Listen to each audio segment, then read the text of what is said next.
Whenever you are, Mayor. Thank you, Kathy. Good evening, and thank you for attending tonight's city council meeting. For those who are attending remotely, the camera in council chambers is set up to show those attending in person tonight. The platform we are using has a raised hand feature. You will notice a picture of a hand in the lower left-hand corner. When we reach the point in the meeting where the public has the opportunity to address council, you can click that button to be given your opportunity to address council. Before we stand for the pledge tonight, I'd just like to ask for, following the pledge, a moment of silence for Robert Breen, who recently passed away. Bob served as the city building inspector for several years, and city historian Julie Madlin is his daughter. So we will have a moment of silence following the pledge, and I'll ask you to stand for the pledge of allegiance. I pledge allegiance to the flag of the United States of America, and to the republic for which it stands, one nation, under God, indivisible, with liberty and justice for all. Rafi, please call the roll. Oh, moment of silence? I'm sorry. Mayor Chuli, Here. Councilor Sully, Here. Councilor Powers, Here. Councilor Scamperly, Here. Councilor Stevenson, Councilor Chibo, Here. Councilor Trim, quorum present. And I'll note that Councilor Powers and Deputy Mayor Stevenson are attending remotely this evening, and each gave proper notice of their intention to do so, so each may participate in the vote on any resolution brought to the floor at tonight's meeting. We have 3 presentations tonight. The first will be from Director of Finance, Jennifer Wilson. Good evening, Mayor and Council. I'm here tonight to give a brief presentation about the new utility billing system in the Comptroller's office. Sorry about that. There it goes. Just to give you a background of the history of our billing system, in January of 2019, the Comptroller's office completed a software implementation to Tyler Technologies. It's a program that's designed for governments. While we were able to convert the financial modules, unfortunately, we were not able to convert the billing module because of limitations preventing us from doing this. The city continued to use the existing billing system until 2023. However, the software had a crash, leaving us to prepare the bills in a manual process. This consists of updating a spreadsheet, creating a bills with a mail merge, then updating the 2 different systems. One's a payment system, one is also a financial system. Finally, in March of 2025, the city began the utility billing conversion, and I'm happy to say in January of 2026, the February sewer bills were generated in the new system.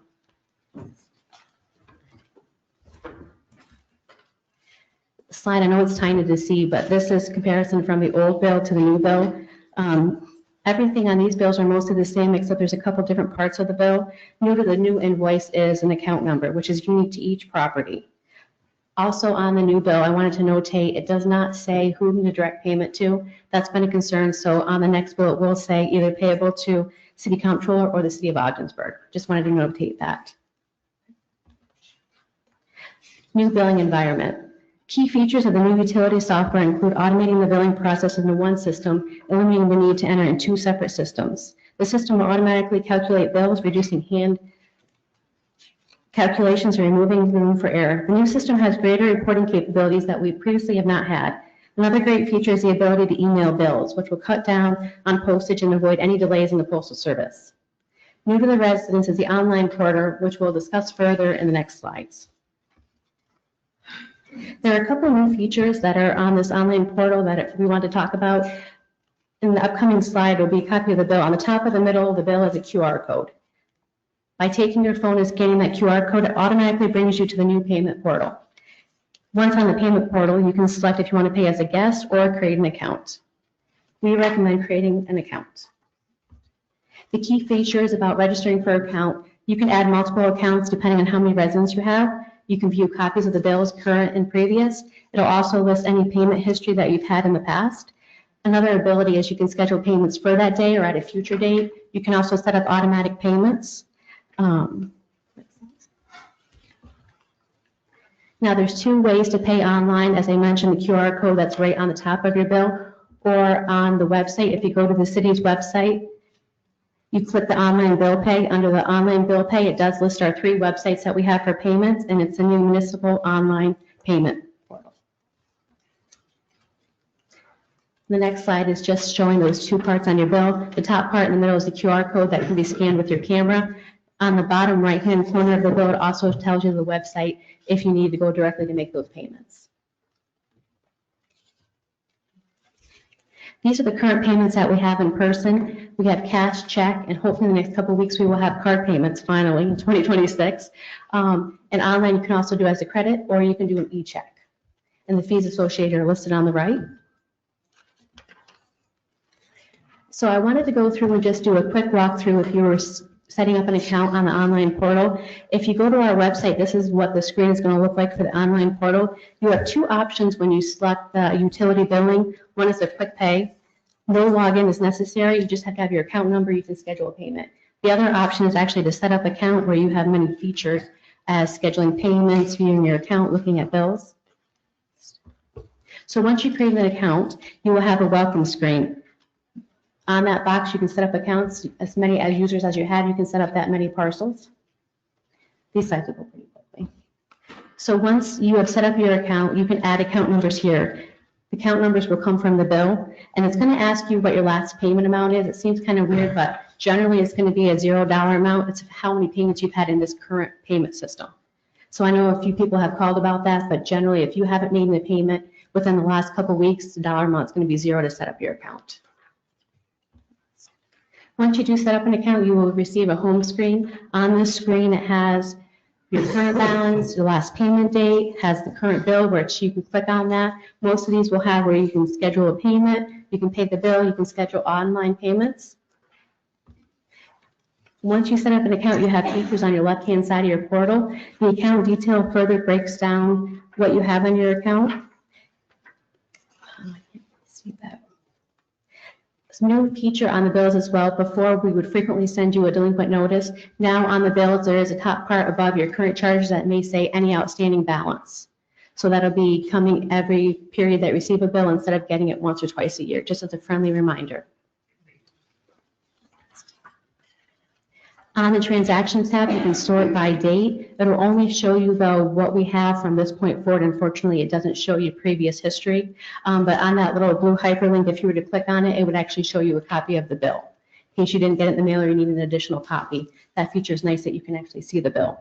The next slide will show you what it'll look like. Okay. Another feature on the left-hand side is contact preferences. This allows you to sign up for different billings if you want e-bill or bill reminders sent to you periodically. If you enter your email address, these will be sent to you automatically. And then the last option, next 2 options, payment methods. This allows you to, if you wanted to have saved payment methods in there for future use instead of having to put it in every time, it can save a card or it can save a bank account number for future use. Another option, add or remove accounts, as we mentioned. This will list each account number, address, payment history, so you can see all this information for every account that you add to the account. Lastly, the option to schedule a payment. You can schedule as of today, or the feature right here, it says you can schedule for a future date. And also, there's a checkbox if you want to save that payment for any future payments to avoid having to enter it again. That's all. If you have any questions, I know I went through that fast, just creating an online account. Any questions or comments from council? Your Honor, I have one question. Jennifer, Yes, Jennifer, can you use multiple payments? So for instance, I want to use one account for my home account and another account for an investment property? That is a good question. I believe you can, but I will double check on that for you and get back to you. Thank you. It's a very good question. Can you still just send a check in? If you would like to, but you come and use a credit card. We finally are going to have credit cards in person. Okay, I'm excited about it. But if you want to write a check, you can write a check. all right, thanks. We'll still accept it. And the ability to email invoices and statements will be at the option of the account owner? Yes, we can add that. They can add that on the portal, or if they contact us, we can also add it in our system. Either way will generate, whenever a new bill comes out, automatically be emailed to them. So I noticed there's fees for paying. Yes. One was for, where are they? So if you use a credit card, the fee is a 3.7% fee that the merchant charges the individual. If you use an e-check, so you put in your routing number and your account number as if you're writing a check, it's $1.95 regardless of how much you're using. So the 3% is the credit card company? 3.7, yes, unfortunately. Okay. That's a standard rate that they offer. Convenience of using it. And if I could point out, we don't have a choice. We have to pass that along to the consumer. We don't have the option of eating it, if you will. Can I ask one question? On that last payment amount, would people have to like go into their bank account and like look for the last amount they paid the city in order to? Normally it would be like the last bill that you paid, but because we did everything as a data conversion over, it would just been the last couple of weeks. If you had made a payment, it would register that. So, but if you go ahead and you received your February sewer, you pay it, and then you decide you want to do your online account, it would just be the last bill that you paid, depending on when you go to register your account. So if you pay it and then tomorrow you want to go register your account, you would put that last payment in that you paid. Was there a way to skip that? It seems like a confusing piece of it. Unfortunately, no, No. just for verification purposes, it's got to match your account number and your last payment. But for most, if it's done recently, it'll be a 0 if we haven't made any payments in the last couple of weeks from switching over. But you can always call us and we can let you know what the last payment was as well. We can easily look that up. On the e-check, there's a $1.95 fee. Mhm. Why is that? That's their general rate that they charge. The banks? Yes, our processing company to process an Oh. e-check is $1.95. Okay. But regardless of what the amount that you're charging is, it's straight $1.95. It doesn't matter what the amount is. So it's not a percentage like a No, credit no, card? it's a straight flat fee, $1.95. But there's no fee if we do it Dan's way and send you a check. No fee whatsoever, or if you want to pay cash, there is no fee. Just more of the convenience of having those options available to consumers. We have a lot of people almost on a daily basis ask us about credit cards. How come we cannot process credit cards in person? So that'll be changing. Anything else from council? Mayor, if I could make a quick comment here, this is actually a very big deal. It's taken almost a year to make this happen. Previously, when Jennifer says there's a mail merge and a Word document, that's literally how we've been producing bills. And this brings us into the 21st century. And Angela and her team should be commended, and Jennifer especially, who took the lead on this to make this happen. It sounds like it's a simple process, but nothing when you convert from one system to another is ever easy. And they should be highly commended for that. This is a big deal for us. Thank you. Yes, thank you very much. Our next presentation will be by City Manager Fonda Cronus.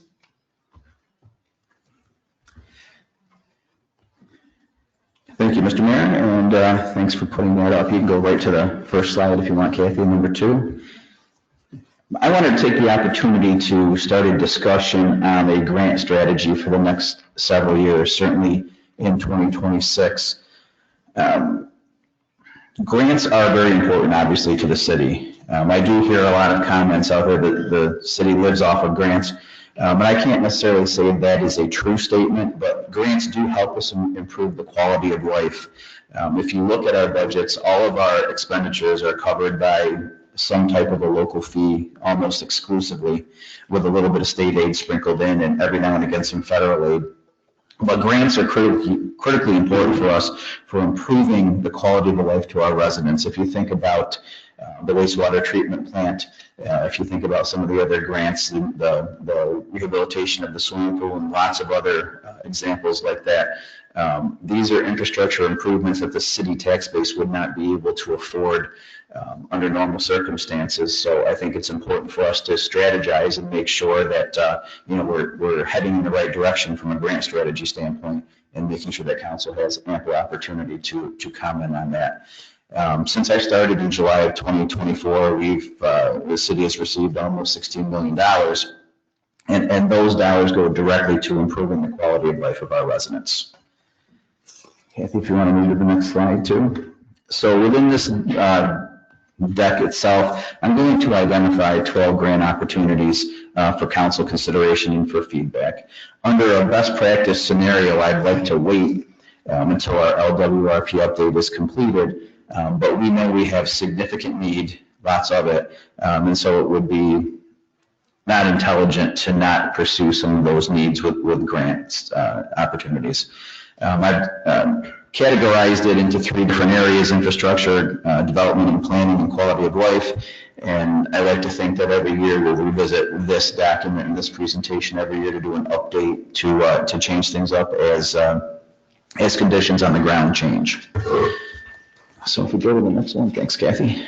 The first category I've determined is, we'll call it infrastructure projects. And infrastructure projects improve and modernize the services residents really can't live without, or shouldn't live without, or it's a hard asset that needs improvement. Right? Summer of last year, we talked about our drinking water plant and the $26.9 million in improvements that are necessary to keep that facility up and running in good working order. What we've done is, that's a big number. We received $5 million against that $26.9 million, which would mean the local share of about $22 million. But what we've done is, we've gone back to the engineer and said, what are the most critical priority items? And they've been able to narrow that down to $10.1 million in specific projects. And we're going to be looking to ask our elected officials in Washington through congressionally directed spending to help us out with that. So $10.1 million in projects. We're going to request somewhere between $6 and $8 million, depending on the program that we qualify for. And we're hoping that will help offset some of our costs. Every dollar we receive in congressionally directed spending means we don't have to borrow. I also would point out that the historic pump station on the Oswegatchie is in horrific shape. Shane and his team repaired the roof, or at least tried to repair the roof last year. And every year that goes by, every year that we don't do something with that building, it deteriorates further. There are significant historic preservation grants available, and we probably would want to leverage that. The old Restore program is a great one for this project, but unfortunately the state hasn't funded it. Didn't fund it last year. It doesn't look like it's in the governor's budget this year. So we're going to have to punt and use historic preservation dollars, at least attempt to get them. We also know that the Lockwood Arena needs significant modernization. Estimated cost range, depending on scope of work, is anywhere between $2 and $8 million. The state has a program called the New York Bricks program that we've identified as a good match for the need there.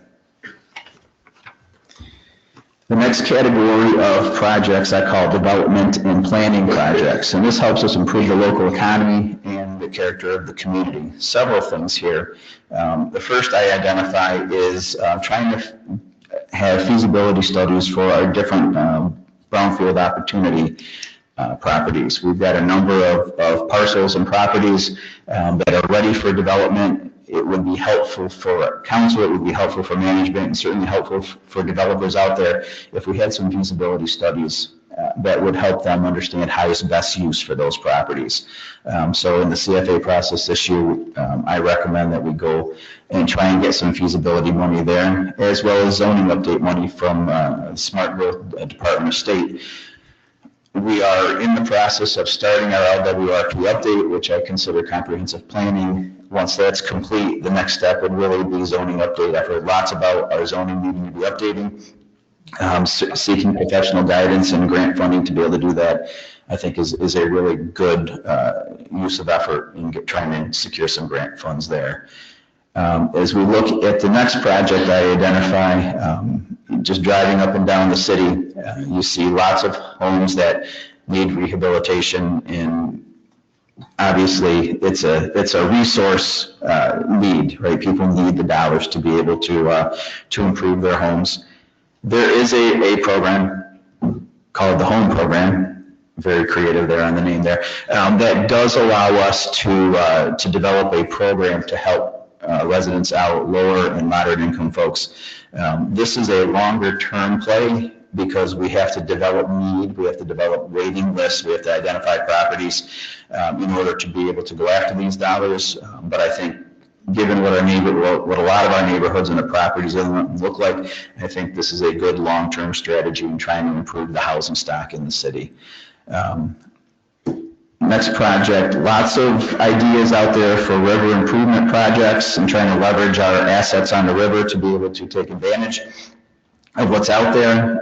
There are lots of grant programs, but one that we haven't necessarily leveraged in the past is the state's canalway system. And there's significant dollars there, and I think it's important for us to not only leverage LWRP money, but also canalway dollars to be able to make those river improvements as we learn about the different projects in the LWRP update.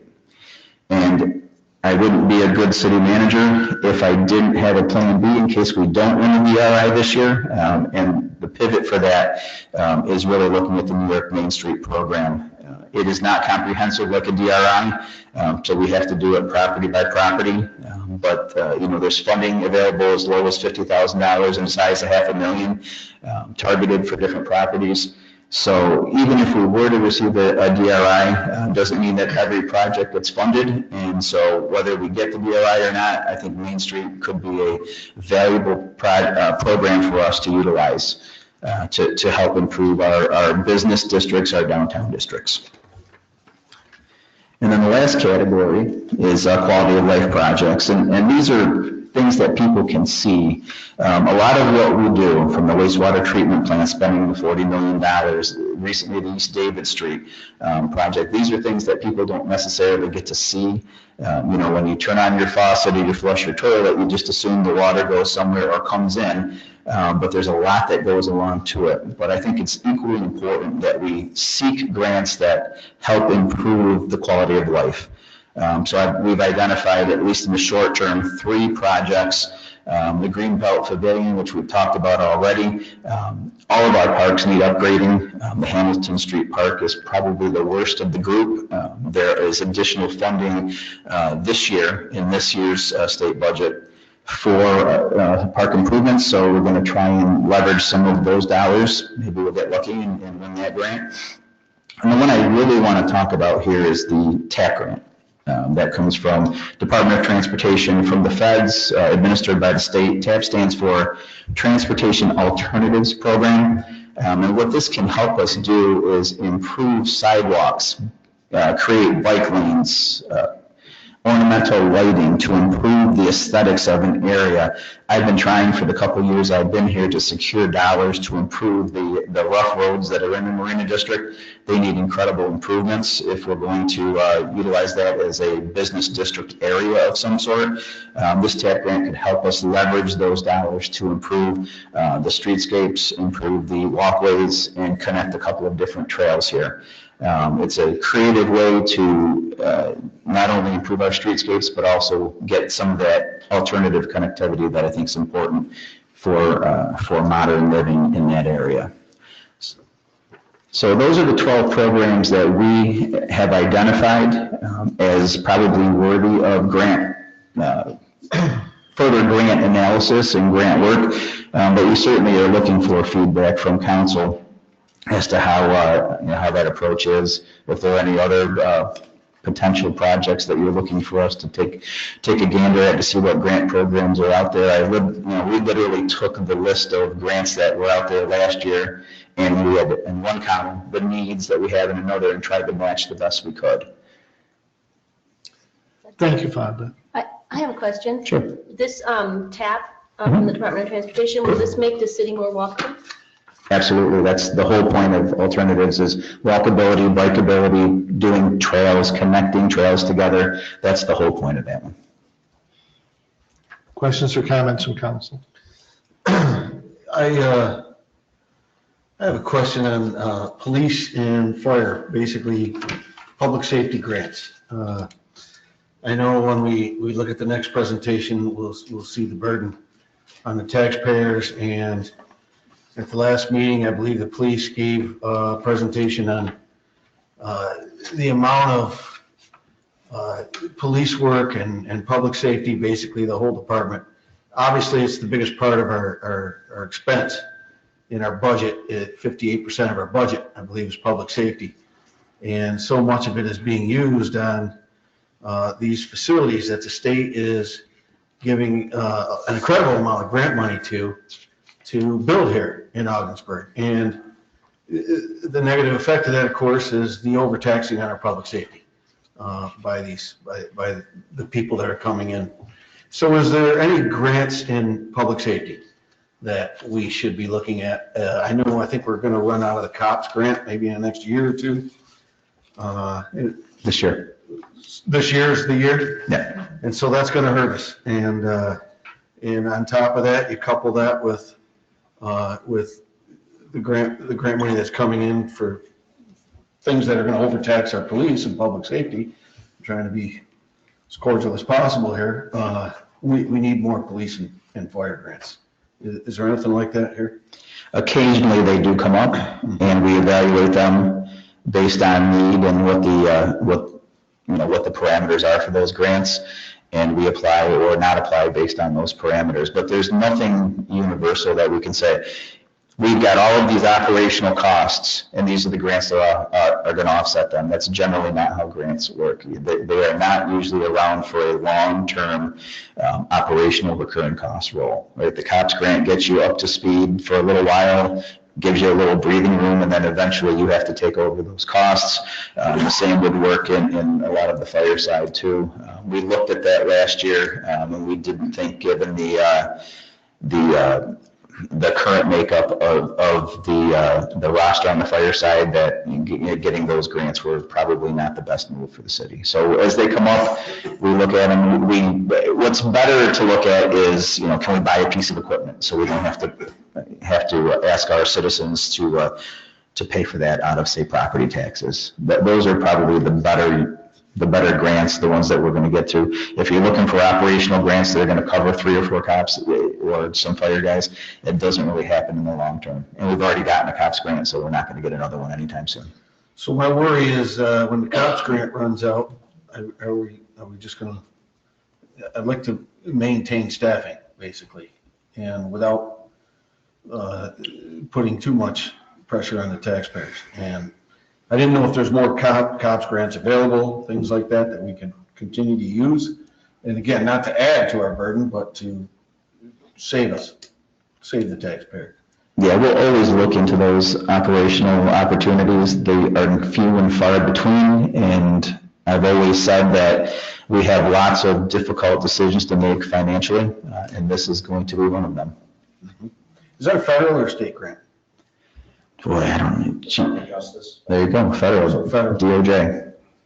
So I hope we can focus on some of that, and I'm sure the chief is, and both chiefs, and try and get some replacement money there. I noticed the news tonight, the city of Watertown got a surprise, if you saw that. One of their operational grants, they're expecting about $500,000, and the state just decided to kick them an extra $1 million, and they got 1.6. And did we get any such lucky news today on any grant? I did not get an email that said, here's an extra $1 million. No, I did not. That would have been nice, all right. No, but listen to those dollar amounts going from $500,000 to $1.5 million. It sounds like those might be the numbers for the temporary AIM increase. Yes. That the governor has introduced in her 30-day amendments to the executive budget. Okay, the state had been investing statewide. I think it's $500 million going to $1.5 million now, which in Ogdensburg's numbers that were released with the announcement, if it passes within the budget, Ogdensburg's increase goes in round numbers from about $200,000 to $600,000. So that would be a $400,000 increase in revenue, help offset some of the decline we saw in the sales tax, not knowing how things will go this year for sales tax, but also in the move to try to, again, look at a third consecutive year of a tax levy reduction, look at a third consecutive year for declining use of fund balance. So, there's a lot to see what happens over the course of 2026 as management starts to develop, a few months from now, the process for 2027. So I would be very surprised if this proposed increase did not survive the budget process. It's been something that's been promoted and advocated for by the New York Conference of Mayors for years. The city had been getting, I think it was $1.9 million in AIM monies for 15 consecutive years. The state did not give any inflationary increase at all to municipalities for 15 years.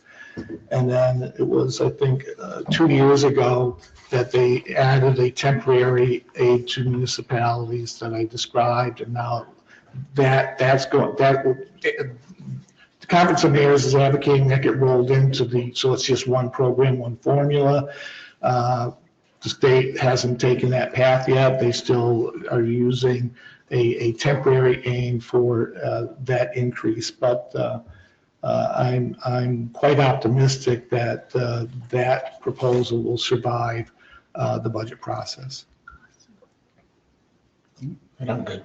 I have one more question. In the beginning, you said, you've heard these statements that the city lives off grants, and that's certainly not the entire case. Whatever that percentage is that the norm? Are we inside the range of normal in terms of how much we quote live off grants?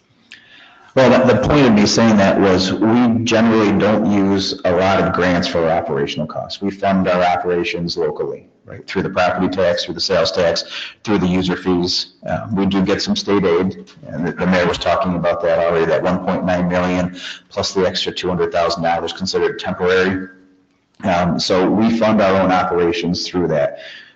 Most of the grant dollars that we get are for specific purposes. Wastewater treatment plant, the New York Swims grant for the swimming pool and the lake. And you hear a lot about us getting the sewer dollars to do some different sewer and water projects. So they're specific to either a project or some type of infrastructure improvement. Almost all of it. Any other questions or comments from council? I would just like to comment that this is a very helpful, comprehensive overview of the grant process and what we're looking at. Very important things here, the pump house. If we lose that roof completely, we've lost an historic building in the city. So it's great to see that on the list. Lockwood Arena, that's a great tourism driver, and it's great for both our youth and any citizens to get out and exercise and use that also for other available events in the area. So that's great that we're looking at modernizing that. These are some really important things we're doing here. The home program, most people do need assistance for new roofs, weatherization. So it's great that we're going after that home program. We used to always have some kind of grant available at different times of year, different qualifications. So this is very encouraging, and I think it's helpful for our citizens to see the actions that are being taken behind the scenes. So thank you for this. This is really well done.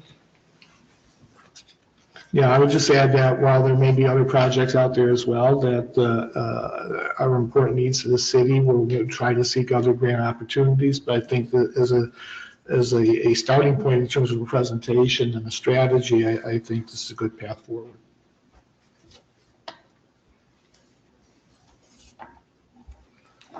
Okay, thank you for that, Fonda. Next presentation will be by City Controller Angela Gray, 2025 fiscal wrap-up. Good evening, Council. Before I begin, I'd like to just echo Mr. Kona's sentiments regarding the utility billing project. It certainly was a significant undertaking, and for the first time, we have integrated metered activity into the billing process through the utility billing platform. So I would just like to publicly thank my departments and also the Department of DPW who also helped on this project. So thank you to those that went out, checked meters, got updated information, etc. So we are not done the project. It's about 95% complete. We have some more enhancements to do, but certainly heads and shoulders ahead of where we have been through a very manual system. Changing gears to the 2025 closeout, I'd like to begin with the real property taxable status in the city of Ogdensburg. Currently, we have about, based on assessed value, 48% of that value is taxable, and I'm sorry, I have that flip-flopped. 52% of that value is taxable, 48% of that is non-taxable. The non-taxable portion comes through government properties, not-for-profits, and also healthcare. Those are some of the major contributors to that status. Taxable role is about $361 million versus a non-taxable portion of about $337 million. We have 190 parcels that fall, approximately 190 that fall into the wholly exempt category. So that gives those parcels an average value of 1.7 million. Contrary to that, in the taxable portion, we have about 3,000, rounding up 800 parcels, and that would show that the average value of those parcels is around 95,000. So a significant portion of our tax base is tax exempt. Turning the slide, here's kind of the dollar cut up to every time a citizen taxpayer pays $1 in taxes. We think about, we pay the county, the school, the library, and the city. The city gets 34 cents to every dollar of tax revenue that's paid by a citizen or taxpayer of Ogdensburg. Any questions? Okay. So overall, this slide depicts the activity in each fund. Sure. Thanks, Angela. I'm just going to take I'll do a quick overview and then we're going to hand it off to the expert so she can get into the nitty gritty on that. The general fund came in better than expected at a loss of around $18,000. We'll call that a deficit. And I will caution, these numbers are preliminary. They're likely to change, but they certainly are directional at this point. We appropriated $450,000 in fund balance and another $50,000 in reserves. So our budget said we were going to have a deficit of about $500,000, and we came in at just as a surplus of $18,000. There were a lot of reasons for that, but a primary reason is that we were very concerned about sales tax being down, and so I asked the department heads to tighten their belts as much as they could. They did that. The sales tax didn't come in as bad as we thought it was going to, and so we were able to take what we thought was going to be a $500,000 deficit and bring it down to about $20,000. You see a deficit of $93,000 in the water fund. That has everything to do with the East David Street property. We funded the water portion of that project entirely in-house with local dollars. I think the number came in from a cost standpoint, at least for materials and engineering, at what, $466,000, and the estimate from the engineer was $1.8 million. So significant savings to the taxpayers by doing that. And in the sewer fund, if I remember correctly, $150,000 in appropriated fund balance and another $50,000 in reserve. So the anticipated loss was $200,000. Shane cracked the whip down at the sewer plant, and the deficit was just $37,000 instead of the $200,000. So the story here is we were concerned about sales tax. We tightened the belt as much as we could. Really got some savings. We did defer some maintenance. There's no question about that, but it will help our fund balance in the long run, and we'll be able to refocus based on the 2026 numbers. Okay, next slide. So as Mr. Cronus has stated, the net deficit in the general fund was approximately $20,000. We do look at revenue year over year. We had revenue in 2025 of 14.2 million and about 15 million in 2024. So we have a revenue reduction year over year of 850,000. The major contributors to that line-by-line decrease would be council's intention, which you did, to lower the tax levy. So we had a decrease in taxes. We also had a reduction in CHIPS money. So when we reduce the amount of CHIPS money, we also have an expense tied to that as well. So we used about $600,000 less of CHIPS money comparing year over year. And there were some other line items that had decreases, some had increases, but overall those were the two larger contributors to that. As Mr. Cronus did say, we did tighten the belt on the budget in anticipation of the revenue. And so while we had planned to use $450,000 50,000 of fund balance. We did only use 20,000 of that. Turning the page, this slide kind of shows us where our revenue comes from. And you can see that the real property taxes and the sales tax are the two major pieces of that revenue. This year, the sales tax was $95,000 under budget to what we had budgeted. It's about 3% short. We did receive $198,000 of temporary AIM funding, and our base AIM amount is $1.7 million. And so we received an extra $198,000. Second year in a row, this is temporary. So we do cross our fingers and hope to get the larger number in 2026. If that does happen, it is in legislation. It's temporary money, which we should not use to fund ongoing expenditures because we can't plan on it year after year. So while it's a great thing to receive, we have to find a use for that, or it is recommended that we find a use for that that is not covering operating expenses. Our interest on funds, we have about a 4% return. We were over budget in the interest area. Code enforcement revenue, we saw a big increase in that. Snow removal aid, so when the city employees do plowing for St. Lawrence County, we do receive some aid on that. The COPS, we have a COPS grant that is funding a portion of 2 police officers. The city's match on that grant is 52%. So for every 1 officer that funds, 48% of the costs are covered. That was a multi-year grant where we are anticipated to expend the funds in the first half of 2026. We will have, due to the decreased use of CHIPS money in 2025, we will have a rollover going into the 2026 year.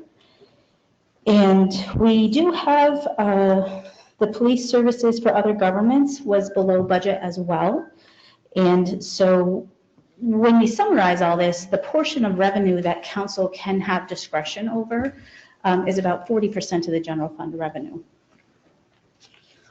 Turning to the next page, we do show some vulnerability in our makeup of funds. You can see that loss of business in the city, should we lose commercial business, does put the city at risk. In the first chart, we're charting the overall general fund revenues, that we do see a big dip in the first 2 years, 2021 versus 2022. That's due to the preemption of sales tax. We lost a tremendous amount of revenue in the city from when we were sharing with the county to when we preempted. And from there, I would argue that the city's general fund revenue has been flat. This does include $198,000 of temporary money. The airport and the school currently contribute to about $500,000 of revenue. And if these entities happen to face financial pressure, that could have a direct impact on our general fund revenue.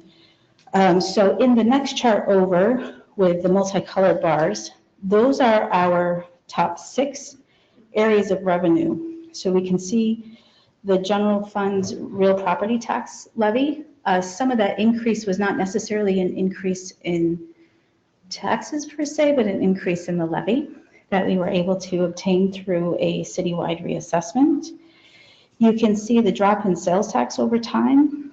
Again, it's an area of caution because we are susceptible, and this is based upon businesses being in the city, taxpayers spending money in the city. That's an area that has, in the last 2 years, sort of stayed stagnant. The New York State AIM is cautioned for the reason we spoke about, and to the far right of that chart are intergovernmental charges. That directly relates to police services provided to other governments as well as snow removal. Turning the page, this is the makeup of our expenses. The very largest bar in the bar chart is personnel. Personnel represents 71% of general fund related cost versus 63% in 2024. As these personnel costs continue to raise, we have contractual obligations, then the pressures put on our discretionary portion, those will continue to be squeezed. And you can see, if you have it printed big enough and in color, the three main portions circled in red, those are all the personnel costs within the city. That's approximately 71%. On the next page, we can kind of see pictorially, looking at a dollar. For every dollar that we spend, where does this money go? And the story is relatively unchanged from prior years in that the majority of the dollar, 59% this year, goes to public safety. The other areas are the general support services and all other expenses in public works. So they receive about 40% of all expenditures. This chart here, what this takes us through is the revenue versus the expenses. The revenue is the blue line, expenses is orange. In the last 5 years, we've only had the revenue exceed expenditures in one of the last 5 years. We continue to budget using fund balance. We are structurally imbalanced at this point in time. So ideally, we want the revenue to match the expenses. There's a long-term impact of this, and that is the major thing is the erosion of fund balance. We need the fund balance to have a safety net for future, to invest in capital projects for the city in the future, and the persistent deficit reduces this, and it leaves us less flexibility going forward to manage emergencies as well and unexpected cost. We have an increased financial risk out there as our reserves move down. Pressure on services, if we're limited in funding, we may not do deferred maintenance. We would have to have service cuts within the city. So ultimately, we want to close the gap between the blue and the orange line going forward. In 2026, just those are the dotted lines at the very end, the projection for that. We have about a 550,000, call it, gap there. And what that is the Green Resiliency Grant. We had to allocate $325,000 of fund balance to cover the match on that grant. And also we had planned to use $270,000 of fund balance to cover general repeating operating cost. Next slide illustrates where our fund balance is. The biggest takeaway of this slide is that our usable, also known as the unassigned fund balance, has decreased around $200,000 year over year. So while we have an $18,000 deficit that reduces our fund balance, we have also had to appropriate pieces of the fund balance for future commitments that we have. So the $18,000 reduction is a piece of that, and there's another $180,000 via reserves, restrictions, using $270,000 for the 2026 budget that have widened that gap. If we have an emergency capital need, this could further lower that. Our assigned fund balance is about 24% of our overall budget, which some would say is within the benchmark limit of where an ideal fund balance would be, but we are getting arguably close to the bottom side of that benchmark. Looking at the next slide, this charts our expenses by major categories: general support services, public safety, public works, and all other expenses.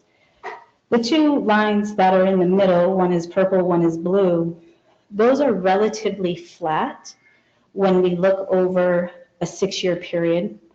Those represent our general and support services and also our public works department. So it is a good illustration of what I just mentioned, that as the cost of public safety continues to grow, it puts negative pressure on the general support services and public works in the city.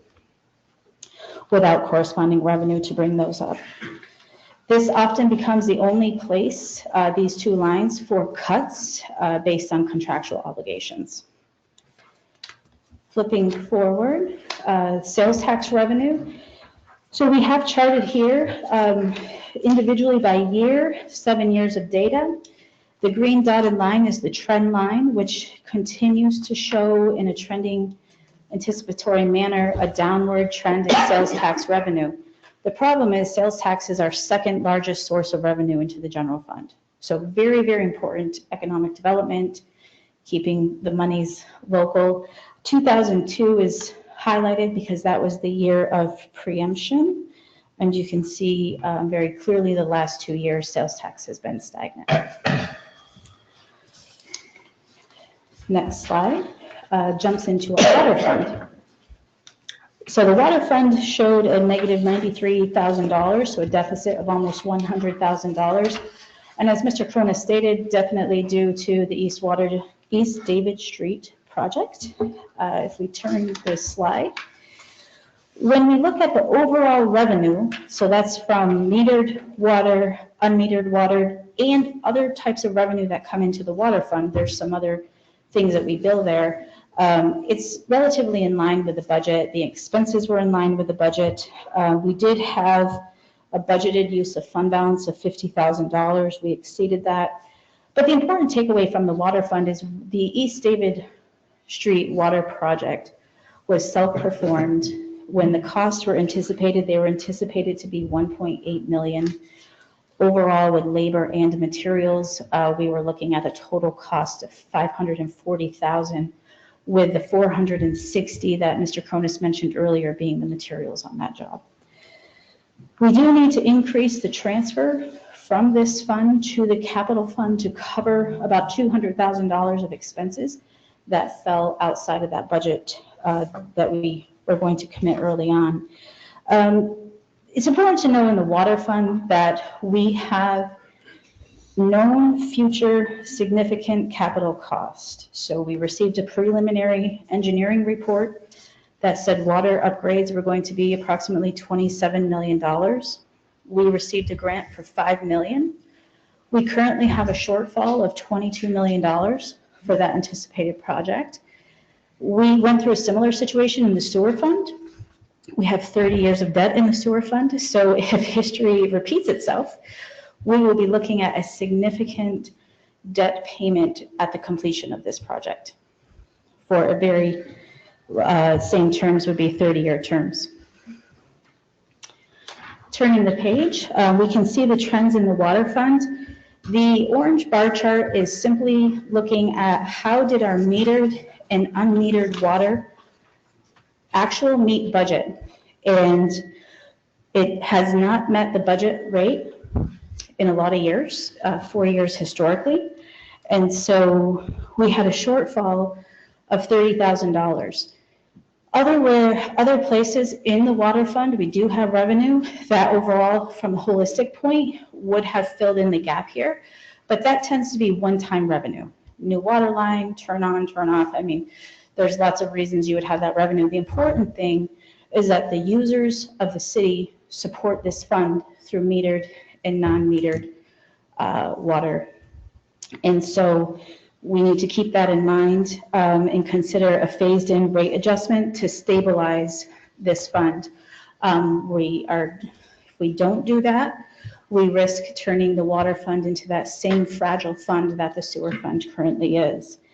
You can see in the next slide over, when we look at total revenue versus total expenses, I would argue that our revenue in the water fund is somewhat flat. We have had increases over the year, but nowhere near the increases that we had needed to support the expenses. And as of right now, we are, the revenue is below where the anticipated expenses are projected to come in for 2026. Turning the page and just jumping into the sewer fund, this had a $37,000 deficit. Like all of the other two previous funds, we did tighten the fiscal controls to minimize the deficit. This fund still has, despite the large investment, it still has capital needs to the infrastructure. if we turn the page on this one, metered water was 16% below budget. The city did lose some commercial customers. The Hubleton was also 30% below budget. Some of that budgeting is the lack of historical data. That Hubleton revenue came out of the gate strong due to some one-time usage, I would say, in the first year there. So I think we can bring that budget closer. The expenses were under budget. We did budget the use of fund balance. We didn't use the whole thing. But the future use of fund balance to balance this fund will continue to burden. We have a significant debt load in this fund due to the $42 million sewer project. And we do need to establish a phased-in rate adjustment over time to bolster this fund. If we look at the history of same presentation as in the water fund, where we measure metered and unmetered revenue, we are not meeting our budget in the last 4 years of just those two revenue lines. Again, we have other sources of revenue inside the sewer fund, Hubleton, leachate, the same, kind of repairs and maintenance, new turn-ons, et cetera. You can see on the second line chart where we do have some years where this revenue was significantly below the expenses. We have done more rate hike adjustments in this fund.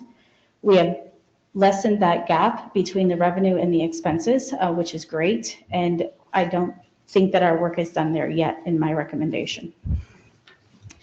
So in recommending how do we continue to strengthen this fund, we do need to establish, it's recommended that we establish a phased sewer rate adjustment plan. We need to invest in proactive maintenance and asset management, more of the reason to build some revenue in this fund. And then keep continuing to build a capital reserve for those projects that come our way. And that concludes my presentation. Are there any questions? If I could just make one last comment before we open it up to council. The news here isn't as bad as we thought it would be, and that I guess would be good news, but I would caution that good news is we have an incredible amount of deferred maintenance, emergency repairs that are going to have to take place in all of those funds, and additional infrastructure and asset purchases that we're going to have to make. So while the news is better than we thought it was going to be, I'll be coming to council very quick with the need for $265,000 to repair the fire station roof, and that's just one example of probably several dozen that we could look at immediately. So better than expected news. More elaboration. Better than expected news, but still nowhere near a good situation. Thank you. Questions or comments from council? So had we not had the DPW build part of this project, it would have been $1.3 million more? That is the estimate, yes, sir. Okay. We probably wouldn't have done the water project. We split the two projects into water and sewer to go after separate grant awards. We got plenty of sewer dollars in comparison. We got $0 on the water side. Right. And we weren't going to be able to do that project, $1.3 million plus the other, well, I guess 1.8 all in. We probably wouldn't have been able to do the water, which means we would have dug. We would have not done the water, done the sewer, and then if something happened with the water later on, we would have dug in again. It didn't make sense to me. And I give Shane a lot of credit. He and his team, this was Shane's idea, and we were able to make it work. So there was significant savings. And this could be a model in the future on how to mitigate some costs and get some projects done. Right, and I'm just thinking of some comments that were made that we don't have the skill in our own departments to fix this stuff, when obviously we do. Obviously, we do. You know, we've had comments from people saying, we don't have anybody that can do these jobs. Well, we can, I think. They did a great job. This is a good example of a situation where we did have the skill. Yep, Yeah, absolutely. So when you're looking at these charts, and it's more than obvious, we're looking at a $2 million shortfall on sales tax revenue since preemption, pretty much, right? That is The number's close. accurate, yes. Arguably, Counselor, maybe a little bit more than that. Yeah. At our highest point. You have to remember our highest point was a bit of an outlier in the history of sales tax. It was the COVID years. Yeah. But I would say that your estimate Give or take, right? is give or take, fair estimate. It's huge, though. It's huge. It's significant. When you consider. That's annual. Since preemption, the property taxes have had to pretty much make that up. And I think at the last meeting or the one before, I suggested that we try like crazy to bring the county to the table to renegotiate this. Yeah. We have to. And if we show them this presentation, and I think they got to see where we're at here. I'm not sure what the actual number is. I hear they have roughly 90 million in their fund balance, and a lot of that is due to us supporting a sales tax increase of 8% when they were really, really in trouble. And I think they should at least come to the table and talk to us, help us out a little more. There's a couple different areas where they can do that, and I'd like to see that begin, that process, if we could, because we need it. Counselor, it's already begun some discussions, not necessarily with the county. There's a lot of pre-work that needs to get done. Remember, this is a home rule situation, and so it takes both our state representatives, along with the governor, along with the county, along with the city. So it's not just, hey, let's get a conversation going and let's meet in the middle. There's a lot of moving parts to it, and so we're starting to lay the groundwork to be able to at least open up those discussions. If it were that easy, I think someone else would have already done it, but we are going to try and pursue it, but it has to be done targeted, it has to be done strategically, and it has to be done step by step. Well, I know it's not easy, right? And I was talking to Scott Gray about it sometime ago recently, and I understand there's a lot of different works happening here, a lot of different wheels. So, but the sooner we can try and get a home rule decision that's a little bit more favorable for us, I think the better. So, and that takes time, I know. And I would just note that while we were at the NICOM lobbying day down in Albany, both Fond and I had the opportunity to meet with Assemblyman Gray to talk about different issues, the hospital being the primary one at the time.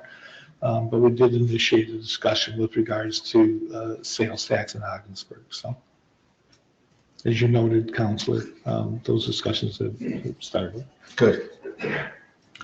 Any other questions or comments for Angela? Yes, Angela, on page 10, slide 10, general fund trends, could you speak to the significant swings in that? They seem significant there. Was there anything, an outside source or anything that caused these swings, or an environmental impact or something? Going from memory, 2002, 2003, I mean, 2003 was our largest drop. Without looking at the data, I would not want to speak on that, but it's something that I can prepare for you. That would be good. It just seems like it's a very significant drop, and I would be interested to know historically what we're looking at, so we can make sure that we monitor that future. No problem. One of these years, Counselor, we had a purchase of a large piece of equipment. So I do apologize for not being able to recall that, but it was years ago in this graph, but I will define these swings for Council. Thank you. Anyone else in Council? Again, Angela, thank you for this report. Thank you. So that brings us to public hearings. We have two public hearings tonight. The first is regarding an ordinance to add section 221-111 entitled Home Businesses to the Ogdensburg Municipal Code. It is going to be bill number 12, and I will open that public hearing now. If anyone attending in person would like to speak regarding the public hearing, please come down to the podium. You will have 5 minutes. We ask that you address council as a body, not as individuals. Okay, I have a couple things tonight. This is yours. I have handouts because We had done an email, and nobody responded to the email. So I wanted to make sure you had the information right in front of you so that you know what I'm talking about. Here, Penny, you can have one too. So this is one of my first parts of my home-based business conversation for tonight. On April 20, Tanya Snyder, home-based business. On April 28, 2025, I requested a parcel status report on the handout that has been given to city mayor, the city manager, the chief stall, and council. As you can see, the parcel of land which is running a business has and is paying a residential rate for water and sewer. In August 2025, I spoke to Chief Stall about this business. He assured me that the homeowner was willing to comply with whatever they needed to do to run a business. On November 17, 2025, I did another parcel status report to find that the business is still paying residential rates. Since this business is still not paying the appropriate rates for water and sewer, on December 2nd, 2025, I requested a full property file on the property. I went and spoke to the mayor about this and other questions pertaining to home-based business in early January 2026. Last week, February 20th, 2026, I requested another parcel status report after sewer bills came out. As you will see, the same business is still paying residential rates, but gets to run his business without paying extra water and sewer rates. We still haven't received the full property file 2.5 months later. Would have been helpful seeing that there's a presentation on home-based business tonight. This would ensure that this business has complied with all the rules and regulations with city code. This is why my husband and I sent the mayor and council our full property file on our home business to show what is expected of a code enforcement department underneath the municipal code to run a home-based business. We received our full property file in 2 days. This is a perfect example of picking and choosing who's going to pay home-based business. How long has this business been open? Do you feel it's fair for us to pay for the lesser of the fees for the 5 years, and the other businesses pay nothing at all, especially when at least one council member, the mayor, and Chief Stall have known about this, yet you choose not to enforce it? And why don't you, this is why we don't believe that you're going to enforce home-based business equitably. So that was about that one, and now we have another one. So this is good evening, council, mayor, city manager. For 2.5 years in dealing with this home business issue, our main concern has been the enforcement of past and present ordinance in the city code. In 2023, when we inquired as why we had to pay 2 water and 2 sewer flat rate fees, the reply was that we got from the city was because we had a home business, even though only 3 home businesses at the time were paying. City staff and council decided not to eliminate the water and sewer charges for 3 people associated with home business, instead to enforce the code. Okay, so tonight I would like to ask council to update the citizens here tonight at the appropriate time of the meeting exactly what you know as to what the city staff has done as far as enforcing the past and current home business ordinance for the past 2.5 years. Not what's been changed, not what's been done to enforce it or how successful it's been. Has it been a great success? Tonight will be the second time this ordinance will be changed. The past 2 ordinances haven't been enforced and applied equally, so to all or at very least most of home businesses. So why does council believe this one will? In the ordinance tonight, it states section 111-8, compliance and penalties. A, failure to disclose the business activities is defined in the ordinance, and non-compliance with application, permit, inspection, fee requirements constitutes violations of the code, the city code. B, penalties may include fines up to $250 per violation per day, suspension of or revocation of the special use permit. Requirements to move to a separate utility account and install metering at the owner's expense. Enforcement actions may be cumulative. Enforcement shall be coordinated by the zone administrator, code enforcement, city comptroller, and Department of Works. Who on the city council is going to take it upon themselves to ensure this new ordinance will be enforced by the city? It should be all of you collectively. It's not, then, if not, then we know it's just another paper exercise that nobody cares about. It's almost gotten to the point where it's comical that nobody seems to fully enforce the home-based business ordinance, past or present. The city staff can't enforce it, the city council can't enforce, city staff to enforce it. If you think you can, then prove us wrong. I have a few questions for the council, if you would mind discussing it at the appropriate time in the meeting.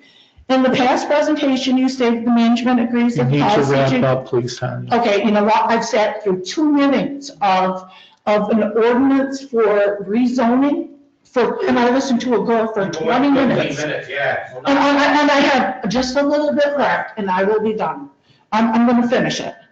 In the past presentation, it was stated that management agrees that the policy changes in 2025 were imperfect solution to a problem that cannot be solved with the current level of city resources. What has changed with the current level of city resources to solve this problem?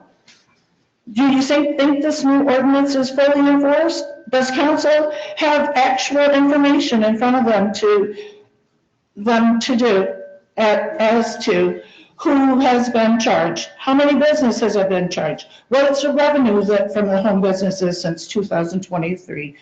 Do you think charging a handful of people is fair? What is the plan to implement the new ordinance? Is there a timeline for the application? Who's getting an application?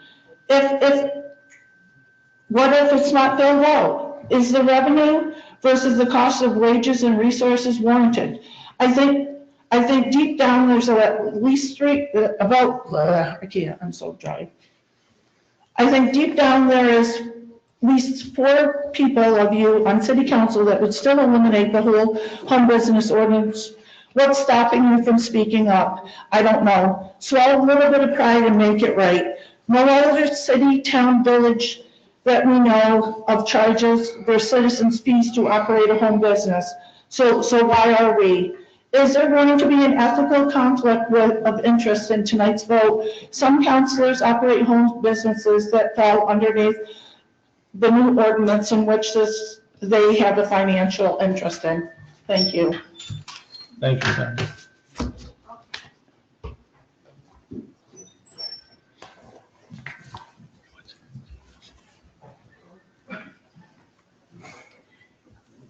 Hey, folks, Ms. Snyder just did real good. She covered most of what I wanted to say, but fines of up to $250 per day. That's not like people, if someone didn't let you know they have a home business, like they're going 100 miles an hour through a school zone, for goodness sake. Do we have any other fines or penalties in the city for any type of code violations that come anywhere near that quantity or these amounts of, this is some pretty serious penalties. This reminds me like if you're pulled over by the state troopers or something.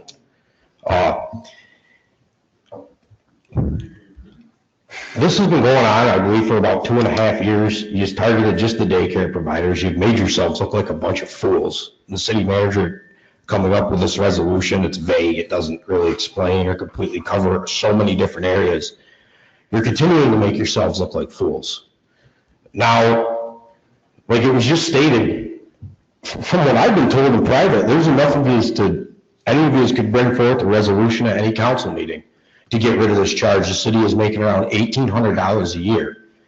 And you just keep letting the city manager dig his feet further and further into the ground on this, double, triple, quadruple, and down on it. It's not right. It's a tax on top of a tax because you guys can't run the city. You're funding stuff you can't afford. You're letting this be known to the government for goodness sakes, and to the media, and to the people, and he's continued to do it. The last administration was very controversial. I don't think it went as smooth as it could have, but they were right about a lot of things, and you guys act like your blinders are on, you act like you have no clue what's going on. You can't spend more than you take in. You can't spend your way out of a debt problem. The presentation Angela Gray just gave, and she was amazing at, she needed 2 10-wheeler dump truck loads of sugar to sprinkle on top of that presentation she just gave. This place is in a disaster. And yet we are acting like it's not in existence. Please stay focused on the. No, I know, but it's all related, so I am focusing on it, pal. Thank you. Please stop interrupting me. This is my time. You're putting the city up. You know what I mean? You guys want to talk about putting the city up for lawsuits and this and that. Be careful what you speak. Are you going to do something about it, or am I going to keep speaking? If you speak to the. Thanks. I'll just stop talking. You're making yourself look like a fool right now, okay? It's protected. What I'm saying is all protected by the Constitution, Mayor, whether you like it or not, okay? We've been through this many a times. I'm going to ask you to step away from the podium. Nope, I'm not going to. Council stands in recess until Chambers comes. Of course you will, because you're a coward.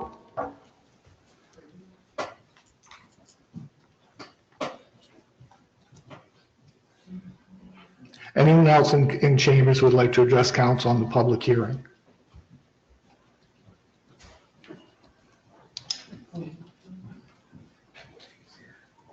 Good evening, Mayor and council members. My name is Toni Jo Berg. I'm a licensed home daycare provider here in our city. I also teach dance classes at our local Julie's Dance Studio. I'm here tonight because I'm deeply concerned about the proposed tax increase on home-based businesses.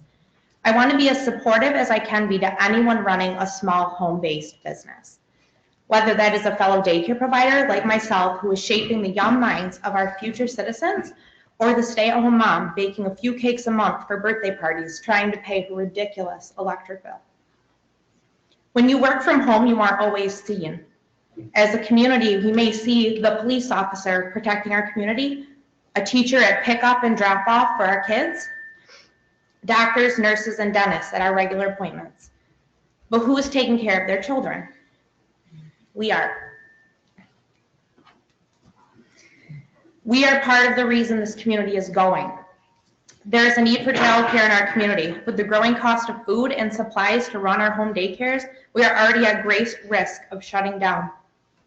An increase in our taxes will cause providers to close, retire early, or decrease our numbers to now be considered legally exempt care. When doing my own research on this tax proposal, I did what many millennials are doing. I asked AI.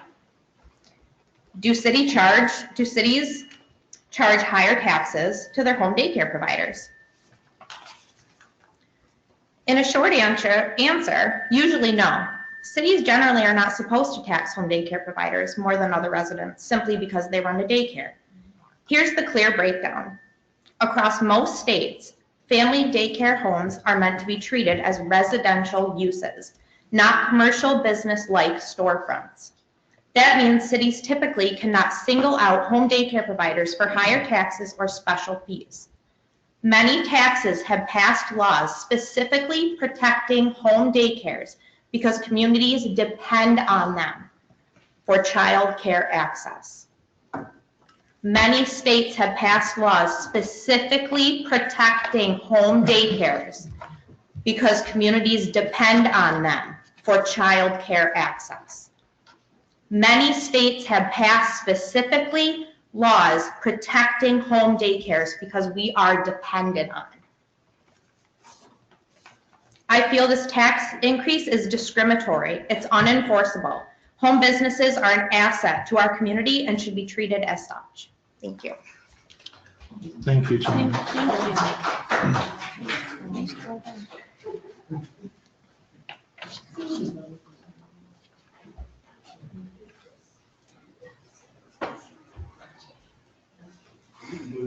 Arlene Kaya, daycare provider, mayor, members of Ogdensburg City Council, home-based businesses, OCFS, means New York State Office of Children and Family Services, a government agency that promotes the safety in the well-being of children, families, and communities, and regulations to childcare. One regulation to run a daycare is you have to live in your home. We don't need store frontage to have a daycare. Then we have many more regulations. We have inspections every quarter. We have a fire inspection also. We do not need store frontage to run a daycare, sorry. Daycare providers expressed concerns regarding the city handling the enforcement of home-based business regulations. Yes, frustration has been an understatement and disappointment with the city leadership. This issue has been ongoing for 3 years, and despite repeated discussions, meetings, and changes in approaches, we are still at square one.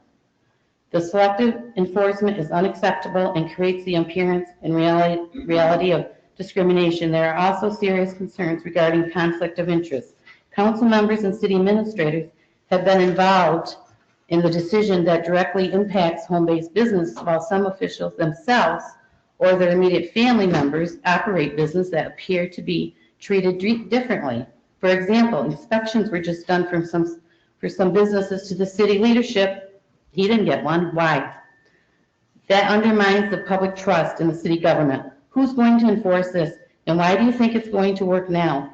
The Tier A, the Tier B classification system has added confusion and waste valuable time and resources. Home-based business is a home-based business.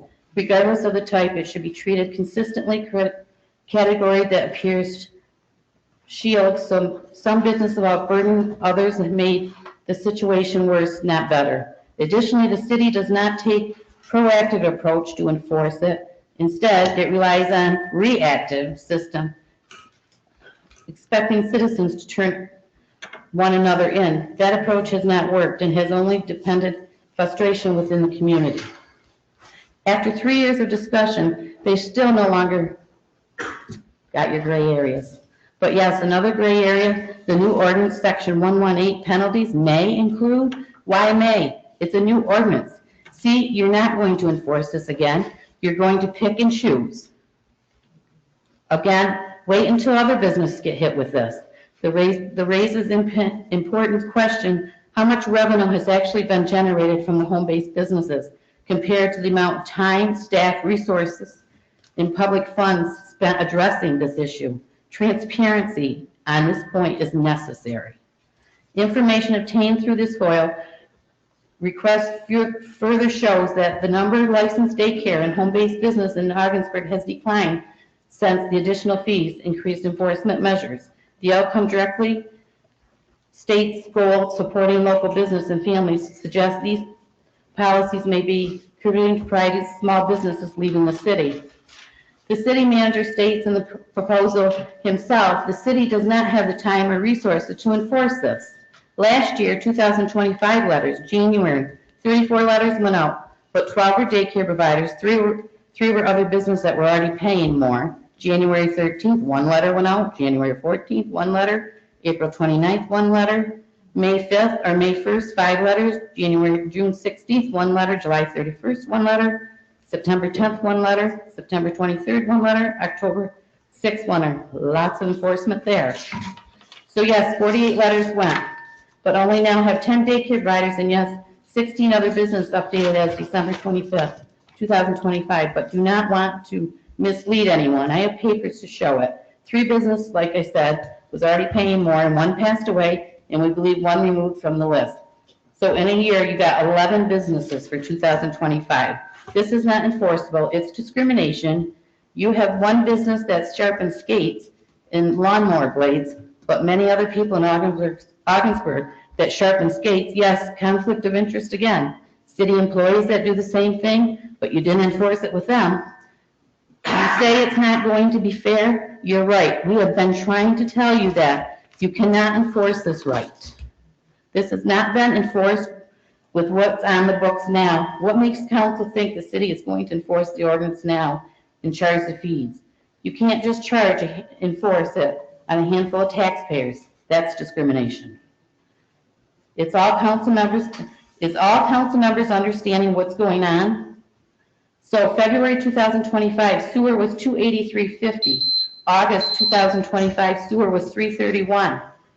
Sewer 2026 is now $372.50 if paid by March 16th. What's next year? You know it will be going up. City can't get business to come here, so let's enforce more fees to businesses that are trying to survive.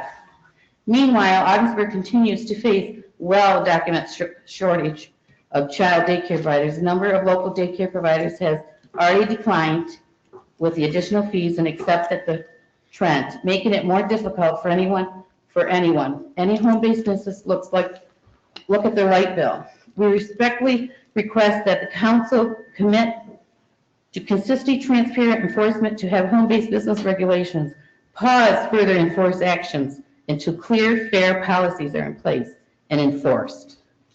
The city worrying about sales tax revenue, they might want to think about how small businesses will survive if the hospital happens to close. That's a day-by-day worry.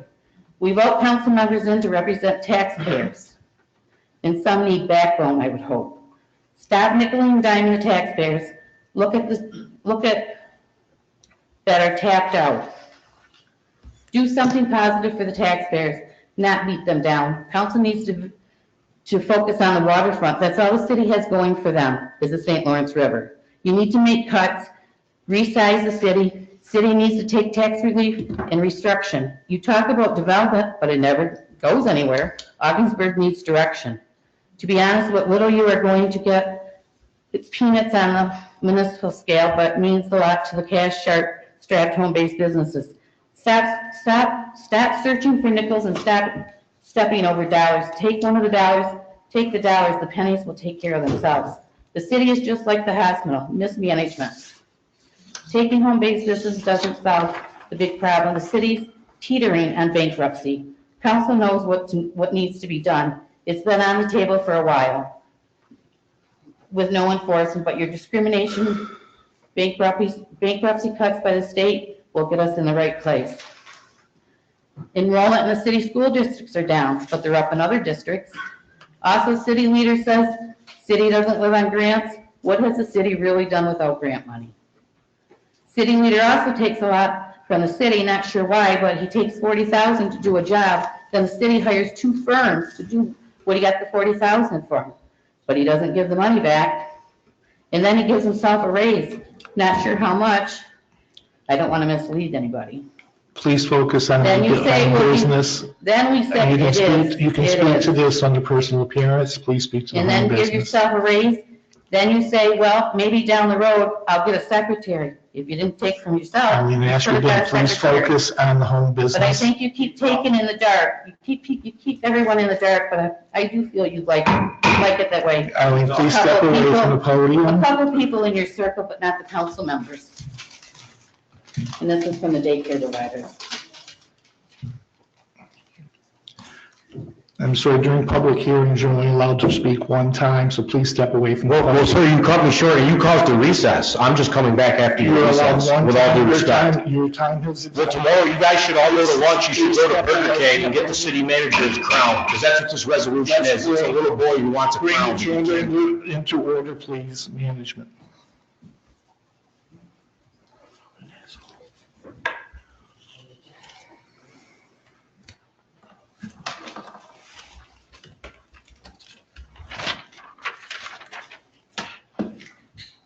Good evening, Mayor and council members. First, I want to say I was not aware of the enormity of how long this has been going on. I still wrote something. Would it have changed knowing everything I know now? Possibly, but I'm still going to read this anyways. First, I want to say thank you, truly. I understand that ordinances like this don't appear out of nowhere. They come from a desire to bring structure, fairness, and clarity. I respect that. I respect the work that goes into trying to serve the whole community with one policy. And I'd like to begin with why I think we're all here. We want Ogdensburg to thrive. We want fairness. We want accountability. We want responsible use of city infrastructure. And we want small businesses to succeed and not just survive, but grow here in our own, in our own neighborhoods. I run a sharpening business from my home. I sharpen knives, tools, saw blades. My customers drop items off on an enclosed porch and pick them up later. They do not enter my home. I do not use additional water or sewer for my business operations. My work is done with wire wheels, buffing wheels, and mechanical equipment. There is no discharge, no drainage, no increased water demand related to my business. And this is where I respectfully believe the ordinance as currently written unintentionally creates a problem. It groups all home businesses with customers' interactions into Tier B and then automatically applies a water and sewage surcharge, regardless of actual water usage. The intention is understandable. If a business increases utility demand, it should contribute accordingly. But the execution as written assumes increased water use simply because customers may come to a property. In my case, and likely in others, that assumption does not match reality. So the question becomes, is this ordinance about behavior or is it about impact? If it is about impact in city utilities, then impact should be measured by utility use. If it is about fairness, then fairness means distinguishing between a high water use operation and a business that uses none. Right now, the ordinance treats both the same. And that's where small operations like mine feel penalized. Not because we oppose regulations, but because we're being charged for something we are not using. I want to be clear, I am not asking to be exempt from oversight. I am not asking for special treatment. I'm asking for more precise treatment. Perhaps there could be a sub-clarification within Tier B, a usage-based review process, or an exemption for businesses that can demonstrate no additional water or sewer impact. Because when policy reflects nuance, it truly builds trust. And trust is what keeps small businesses owners investing here instead of elsewhere. Ogdensburg needs entrepreneurs, it needs trades, it needs people willing to build something from their porch before they can afford a storefront. Policies that are carefully calibrated encourage that growth. Policies that unintentionally increase fixed costs at the earliest stages can quietly discourage it. I believe this council wants growth, I believe you want fairness, and I believe with small adjustments this ordinance can achieve both without unintentionally burdening the very people trying to contribute to the city's economy. Thank you for your time, and thank you for the work that you do. Thank you. Thank you, sir. Anyone else in chambers? Now, if anyone attending remotely would like to speak regarding the public hearing, please use the raised hand feature in the lower left-hand corner of your screen, and you will have 5 minutes to speak.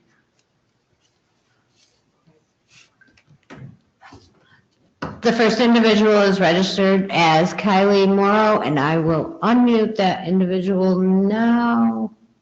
One moment, Ms. Morrow. I believe your line is open.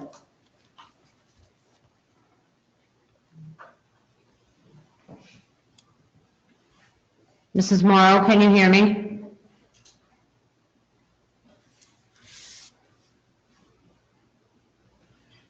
Can you hear me? Yes, we can hear you now. Okay. My name is Kylie Morrow, and I'm here today to express serious concern about the current approach to charging home-based businesses additional water and sewer fees, as well as the potential addition of an application fee. I want to be very clear. Small home-based businesses are not the enemy. In many cases, they're the backbone of our local economy. They allow residents to support their families, provide needed services, and contribute to the vitality of our community, often with very small profit margins. My concern is not only about the fees themselves, but about how they are being applied. Based on what many in the community are seeing, the Code Enforcement Office does not appear to be identifying all home-based businesses in a consistent, proactive manner. Instead, enforcement seems largely complaint-driven, meaning businesses are only reviewed or charged when another taxpayer reports them. This creates a serious fairness problem. When some businesses are charged simply because they were reported, while others operating in the same way are not, it results in selective enforcement.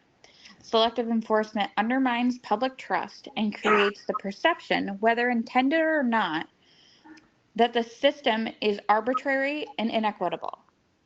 Before the city considers expanding fees or additional new application fees, there must be first clear, transparent, and uniform system to identify home-based businesses across the board, because fairness matters.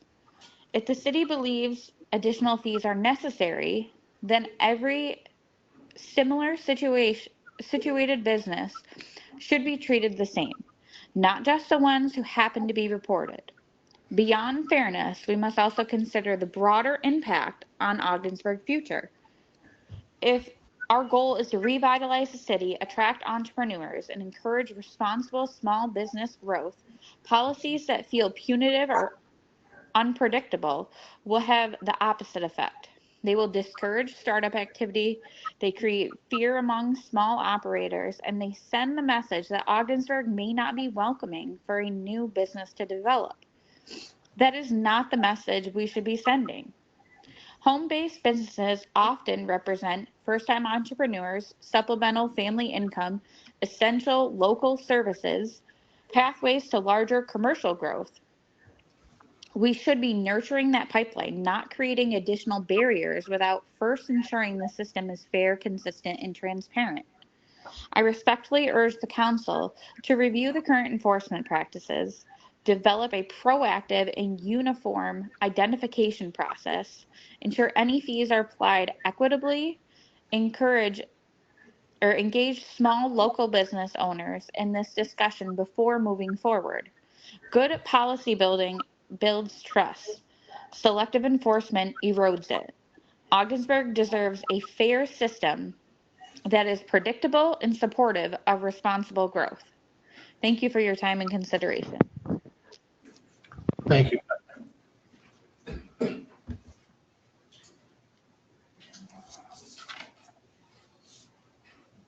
One moment, Mayor. I do not see any other hands raised. So I declare this public hearing closed. The next public hearing is regarding an ordinance to amend AR 21 entitled Use of City-Owned Vehicles. It is going to be bill number 17. I will open the public hearing now. If anyone attending in person would like to speak regarding the public hearing, please come down to the podium and you'll have 5 minutes to speak. Hello again, folks. I noticed in this resolution here, it states that we're going to allow the DPW workers to take their 2 breaks and their lunch to stores or wherever they want to drive in the city vehicles. With the presentation I just saw Ms. Craig give tonight and the city's financial situation, and the city manager just said tonight that we are deferring certain maintenance at the sewer treatment plant and other places. Well, if we have to defer maintenance to save money, we can't afford to let employees hop in a vehicle and drive it across or wherever they want to go to a store for their 15-minute break. It's called a lunch pail and a thermos. They can bring that stuff with them on their lunch break if they want to go somewhere. I understand that. But it takes probably 15 minutes to drive from a lot of these work locations to a store. I mean, sometimes I stand 5 to 7 minutes in line at the store waiting just to pay. So if we're that hard up, we shouldn't be putting stipulations in there for allowing that. That's going to cost money. We say we're really trying hard to save money and the department heads are doing so. Well, that's one way they could save money. And it also puts the city up 3 times a day or 2 times a day if it's just during the breaks. All these vehicles are going to a store. It just opens up for an accident to happen or something that could end up costing the city even more money when it wouldn't have happened if they just simply brought their snack or whatever it is they want on their 15-minute break with them. Thank you. Thank you. Anyone else in chambers? Now, if anyone attending remotely would like to speak regarding the public hearing, please use the raise hand feature in the lower left-hand corner of your screen. You will have 5 minutes to speak. I do not see any hands raised, Mayor.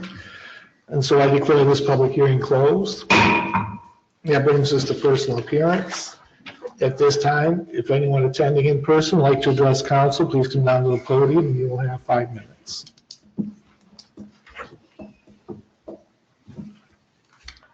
Now, if anyone attending remotely would like to address council, please use the raise hand feature. The city clerk will recognize and unmute one person at a time and you will have 5 minutes. The first individual is registered as Penny Sharrow, and I will unmute that individual now. It appears your line is open, Mrs. Sharrow. Mrs. Sharrow, can you hear me?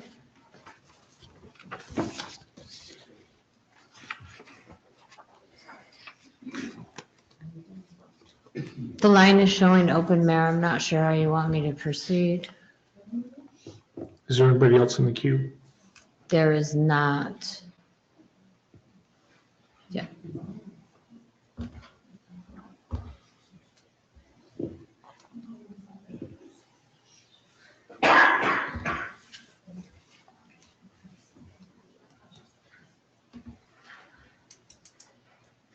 Mrs. Cheryl, can you hear me?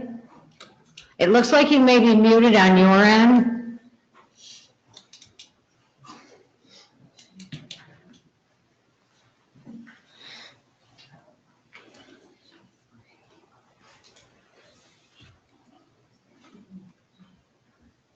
Not sure how you want to proceed, Mayor. All right, we'll proceed to correspondence then, and we have one letter this evening. We do. During your meeting in 2025, I had requested that the last day for tree branch pickup in Ogdensburg be changed from May to June because the month of May is still cold, and Ogdensburg residents do not finish cutting and pruning tree branches in May. Do Ogdensburg City Councilors agree to move the last day by 30 days for tree cut branch pickup to June 18th rather than May 18th? Thank you, Syed Ahmed. So that brings us to our consent agenda. That the claims as enumerated in General Fund Warrant Number 4-2026 in the amount of $696,924.12. And Library Warrant Number 4-2026 in the amount of $0. Capital Fund Warrant Number 4-2026 in the amount of $79,733.83. And Community Development Fund Warrant Number 4-2026 in the amount of $104.17. And Community Renewal Fund Warrant Number 4-2026 in the amount of $0 as audited, being the same hereby are ordered paid. I so move. Second. Kathy, please call the roll. Mayor Tulley? Yes. Counselor Sully? Yes. Counselor Powers? Yes. Counselor Scamperly? Yes. Counselor Stevenson? Counselor Tebow? Yes. Counselor Trim? Yes. Approved. We do not have any appointments tonight, so that brings us to items for council action. Our first item of business will be read by City Manager Fonda Cronus. Thank you, Mr. Mayor. An ordinance to add section 221-111 entitled Home Businesses to the Ogdensburg Municipal Code.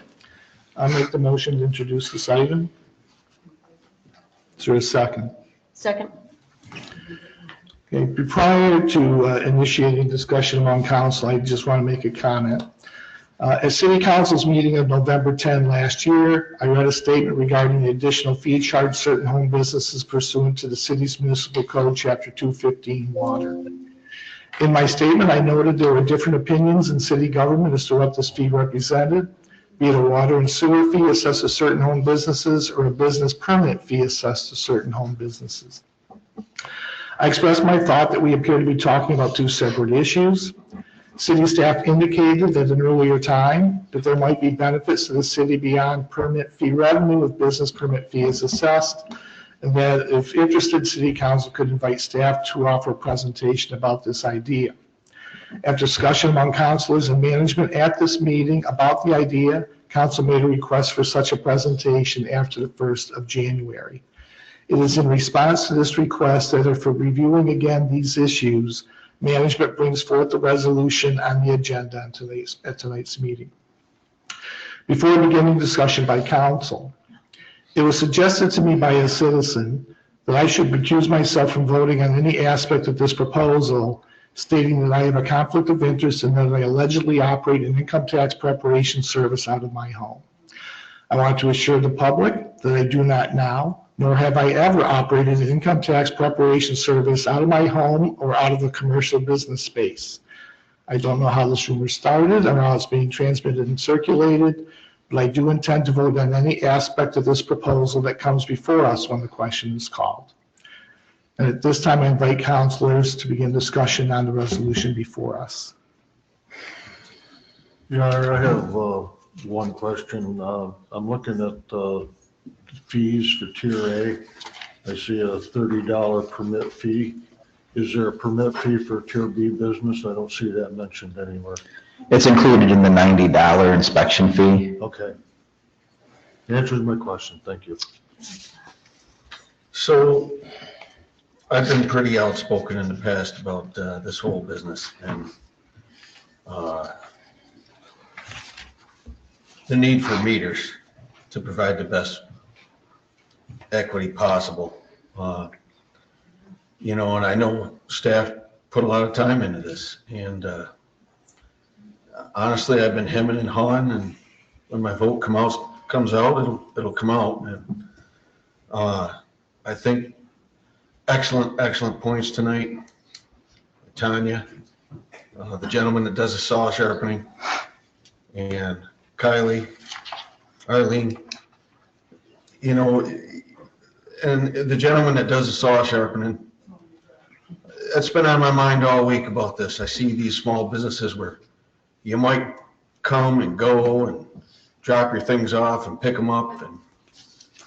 And I've used that gentleman's service, and I think about a glass shop and other things. And I think about one of the things the ladies keep bringing up, enforcement, and the difficult time the city has had trying to enforce the law and things like that across the board. And I think the first thing we need to do is address that penalty before we even vote on this. $250 a day, I said it when I first saw it, and I still stand by that. I think we need time before we do something like this. Tanya brought up a number of questions. What's the plan? What's the timeline? Things like that. Good stuff, really. And I'm against the $250 fee. I've been against it from day one. At least I think we need to give the city a chance to get an ordinance like this going before we go. And I know it says may, so we could or we could not, things like that. And I'd like to propose that we amend this to eliminate that fee first. And so I'm going to propose that amendment, at least until something like this gets rolling and the city can actually show that they're doing something that is equitable across the board and able to do it. And so if anybody wants to second it, fine. If not, that's fine too. I second it. But Motion seconded. Is there further discussion? I think Yes, that's I would like to speak to this. I come from a background with zoning. I served on the zoning board for 8 years. I believe in strong zoning that makes strong communities. Many people have talked about that other business or other cities don't have these permit fees in residential neighborhoods for home businesses.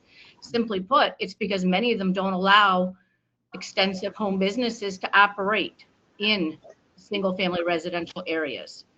That is something that you need to look at when you look at what fees, what businesses are permitted. Not including daycare. That is an exception to that in most communities. Right now, we have a problem with enforcement. People are not stepping up, either because they weren't aware in the past or they haven't been aware, and now they really don't know how to step up. Say they do have a home business. If we don't have a penalty, we're not going to ever be able to have a significant reason for people to file and give notice and register their home businesses. So we need to have a penalty involved. It is similar to not having a building permit. People have a penalty when they do not get a building permit. This is a code issue and it should be treated as such. So I cannot support this amendment. But can I answer? Please, Don. The $250 a day is just exorbitant. Like that's unreasonable, especially given the population. If I could, for the order, please, in chambers, if I could comment on that. When the original proposal came out, the dollar amount in that section was left blank. And management was looking for a suggestion for a dollar amount. And when none was forthcoming from council, I suggested the $250 fee because it is consistent with the fee that is in place for individuals who fail to obtain a building permit. I saw this violation as somewhat equitable to that and thought there should be consistency within the code for that reason. I'm not saying 250 is a high number and should be reduced. I would support a reduction. I concur with Deputy Mayor Stevenson. I do think there needs to be some teeth in this in order to help enforcement.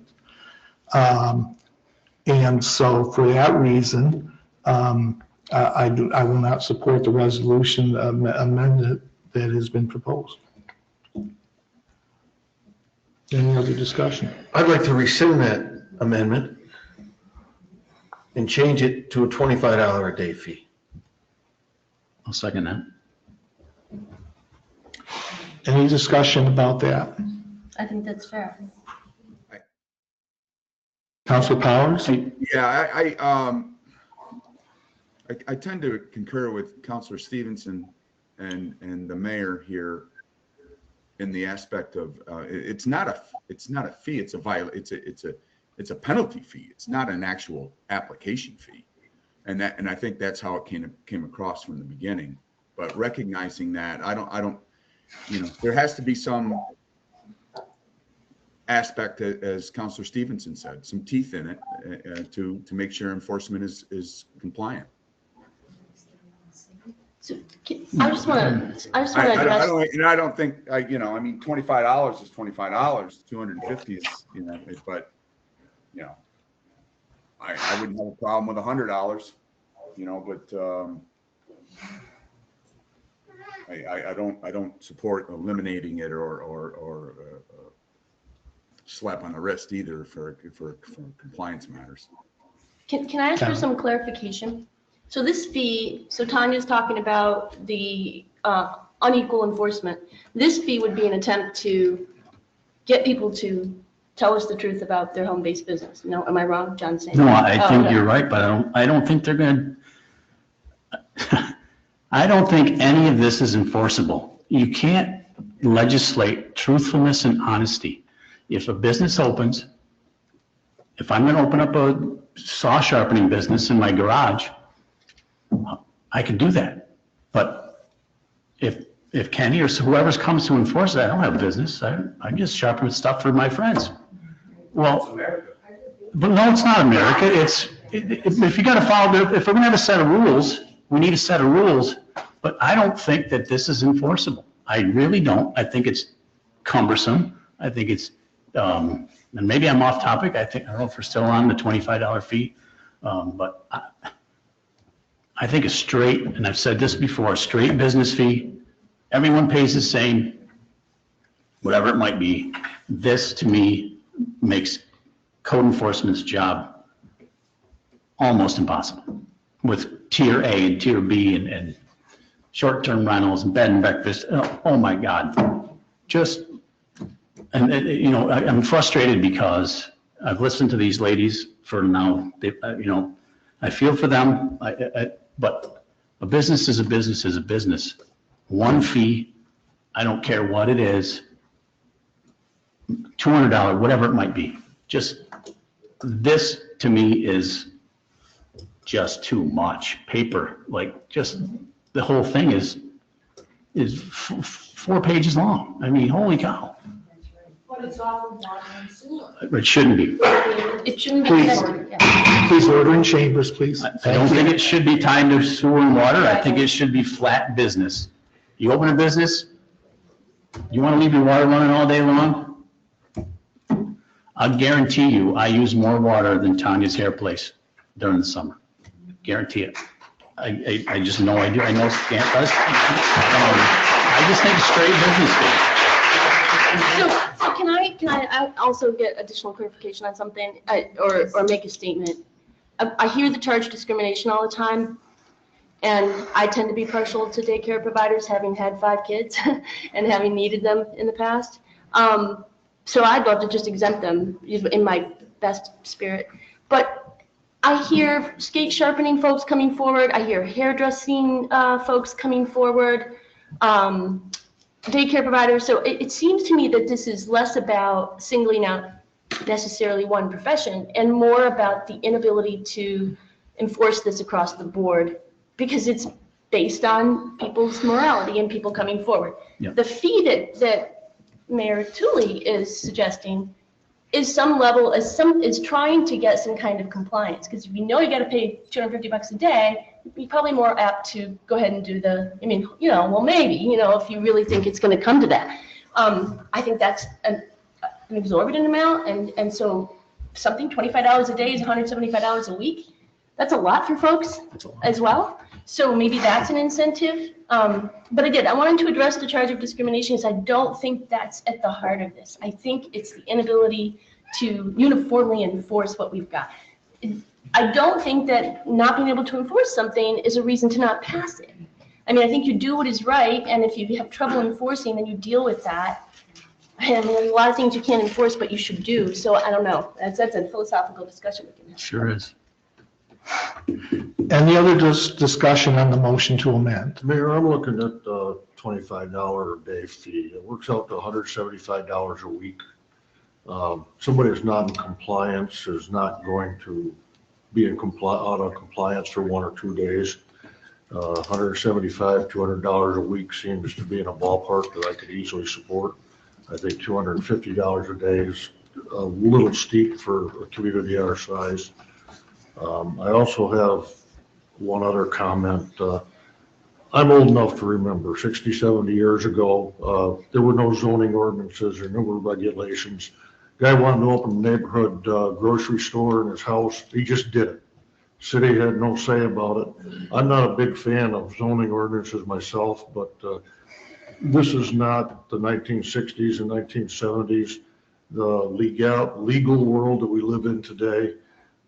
There needs to be a permitting process. There needs to be business inspections for businesses. I see a very real possibility the city could be liable if something happened at a business and we had no regulations, no procedures, anything along those lines.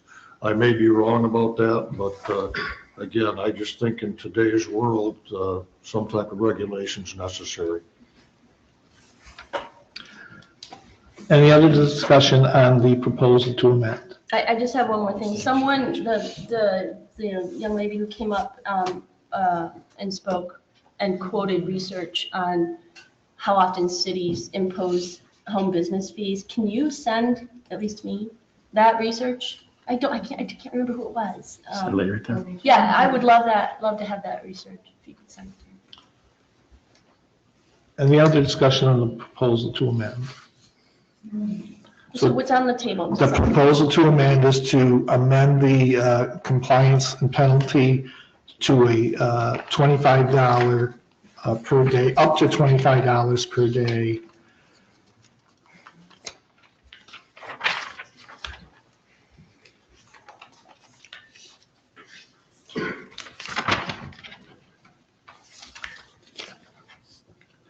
Which is in section 111-8. So the bullet point under B that says fines up to $250 per violation per day would be amended to $25 per violation per day under this resolution. Can you explain what per day part? So It's not clear. it's per day. Per day. Per day. From when you guys found out and what they started the business 10 years ago, it's not clear. Whenever the implementation date takes effect. Any other discussion on the proposed amendment? Kathy, please call the roll. Counselor Scamperly? Yes. Counselor Stevenson? No. Counselor Tebow? Yes. Counselor Trim? Yes. Mayor Tully? Yes. Counselor Sully? Yes. Counselor Powers? In the attempt to keep things moving, yes. Approved. That's exactly what we want as our council member right there. Please refrain. You'll have an opportunity to speak at the end of the meeting if you choose to do so. Please allow for decorum during the meeting. Any other discussion on the resolution as amended? I do have some thoughts. In sections 111-1 through -6, in proposing this resolution to council, management caused me to think about home businesses in a different light as it relates to possible city oversight. Prior to this proposal, I had solely been focusing on the utility fee aspect of charges to home businesses. This proposal now has me consider public safety in the conduct of home business. When a home business allows additional traffic within their homes, that I think it is appropriate for the city to require inspections of these properties to assure the safety of residents and others during the conduct of that business. The city requires inspection of commercial businesses. I think when a home is used for commercial businesses, then an inspection should also take place. In regards to certain businesses in unique situations, such as, let's say, what the gentleman described here with his home saw sharpening business. To me, rather than encumber the language, let's say in Tier B, further, if a judgment was made his business was Tier B, he has the right to appeal that to, as per Section 111-6, to go before the zoning board, and the zoning board may make a decision to determine that such a business should be exempt from the utility fee if the utility fee survives the discussion and the final resolution of the proposal. Before offering other amendments, just a couple of things. We did research at the request of daycare representatives with the state, the city's ability to be able to assess a utility fee to daycares. And if the state had told us that the city was prohibited from assessing such a fee, then we would have dropped it. And as we announced at the time we got the results of that research, the state said there was no prohibition on the city to prevent them from assessing utility fee if they chose to do so. So it was an issue research with the state of New York, and I think your licensing is through the state of New York. In regards to other amendments, Section 111-2, letter E.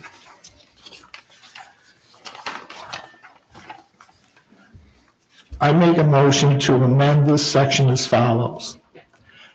City residents who work remotely for another entity from their home as a home occupation are not subject to this ordinance.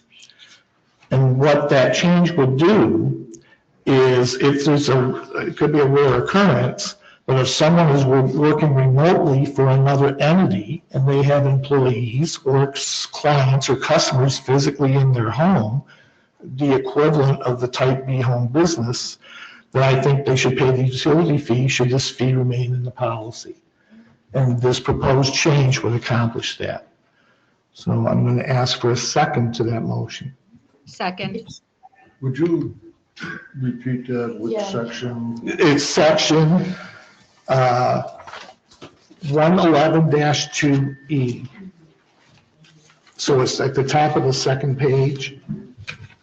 Currently reads, city residents who work remotely for another entity from their home are not subject to this ordinance.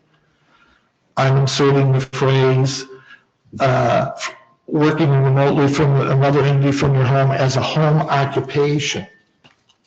Okay, so home occupation is defined in section A of section 111-2. This means they'd be exempt from the fee. Do I have it? Yes, so they're working for ABC company.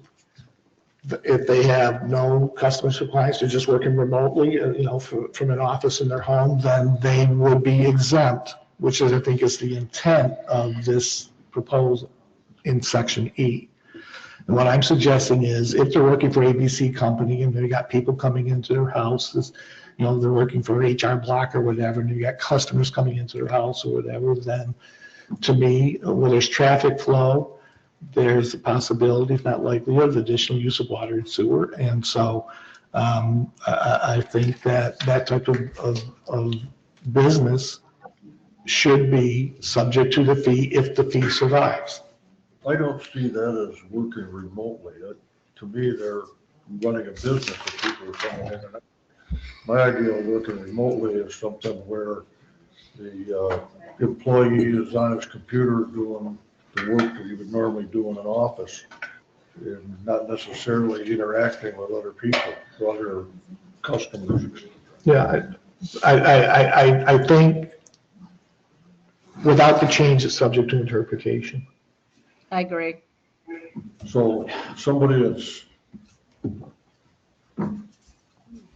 employed by ABC a company. third party, but is meeting customers would be a class B. Would be, to me, a home business tier B. Tier B. But this is not. This is simply working for a company, let's say a company out of Chicago or something, you're working from your home on a computer. So you're not subject to paying the extra fee. But it's currently written, it's silent with regards to traffic flow within the house. You're working for that company out of Chicago, you're employed by them, but you have traffic flow, right? But you're seeing But local this, clients. but what I'm saying is, in the amendment I'm proposing, then if you have no traffic flow, you don't pay the additional fee. Right. And if you do have traffic flow, you do pay the utility fee. That makes sense. Well, it makes more sense than leaving it open the way it is. Again, I think we're adding more stuff that's completely unenforceable. Saying that's going to be, I don't see our code enforcement guy knocking on somebody's door and saying, hey, are you working for Chicago markets down in, they can't. Please refrain from Just don't comments see from it the as floor, please. at all enforceable, any of this. So then do we not pass anything that's not enforceable? I think we should just have it a straight business fee without all this extra. I know it's not a popular I idea, was gonna say, nobody's gonna like you for that either. but I think the simpler, A straight the business better. The less words that they have to interpret, them being the code enforcement, the better off we are. Speeding is speeding. You can't say, well, speeding is speeding only if my throttle sticks or my this sticks. Well, what if my car doesn't work right? What if my speedometer doesn't? No, speeding is speeding. A home business is a home business, period. I just But the think. thing is that like, the guy this who's is running killing me. an eBay business, and nobody comes to his house and he's just selling used goods on eBay. It's a business. Okay, then Flat a home rate. business fee, but not That's right. connected to water. and No sewer. water, sewer. I don't Because think when any you- of this should be connected to water When and you sewer. connect a fee to water and sewer and people know that they're not using more water and sewer, That there's upsets them. this moral indignation that occurs, and I get that. Yep. Because it's like, I'm not using, yeah, I totally get that. So let's disconnect it from water and sewer, make it a straight business fee, and then all the Flat, parameters are on no it. A, B, C, D, bit tier B, whatever. Again, that's just my thoughts, but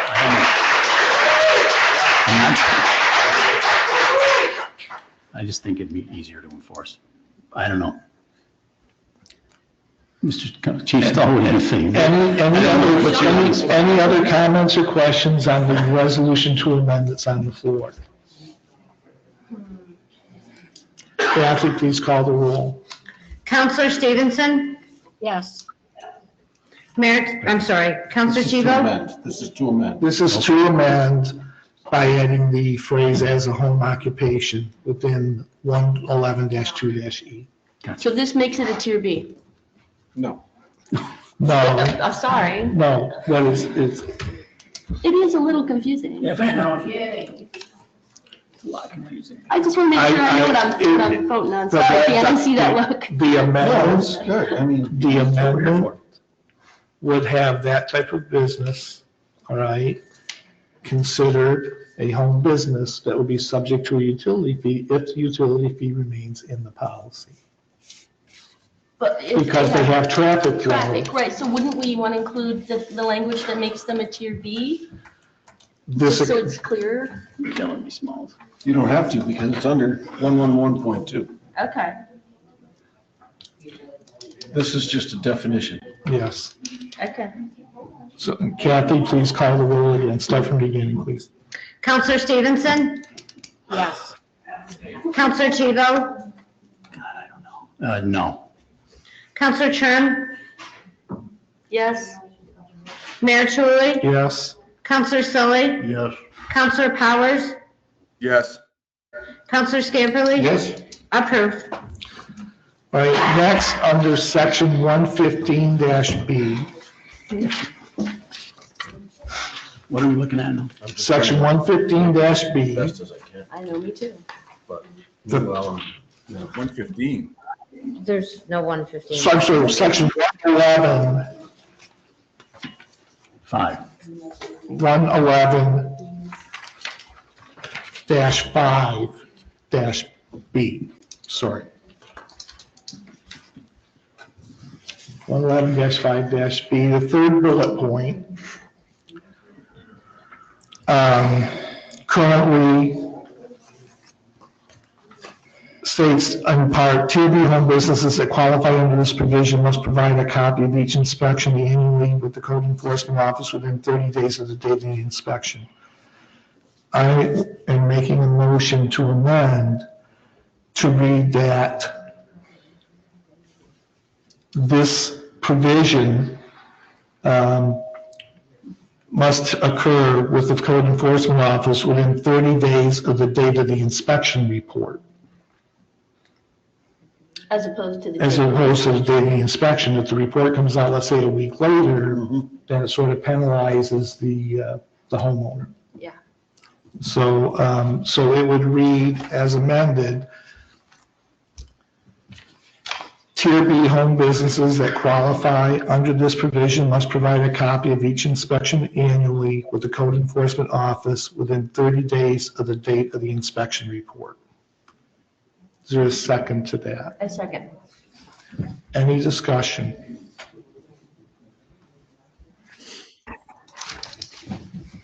Kathy, please call the roll. Counselor Tebow? Yes. Counselor Trim? Yes.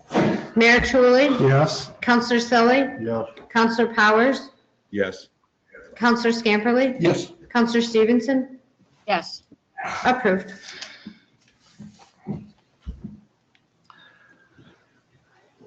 All right.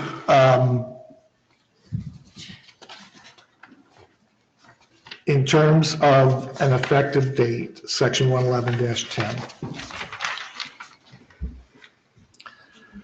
I would make a motion that reads, this ordinance shall take effect July 1st, 2026, after publication of notice that should be given the title and described same in summary form.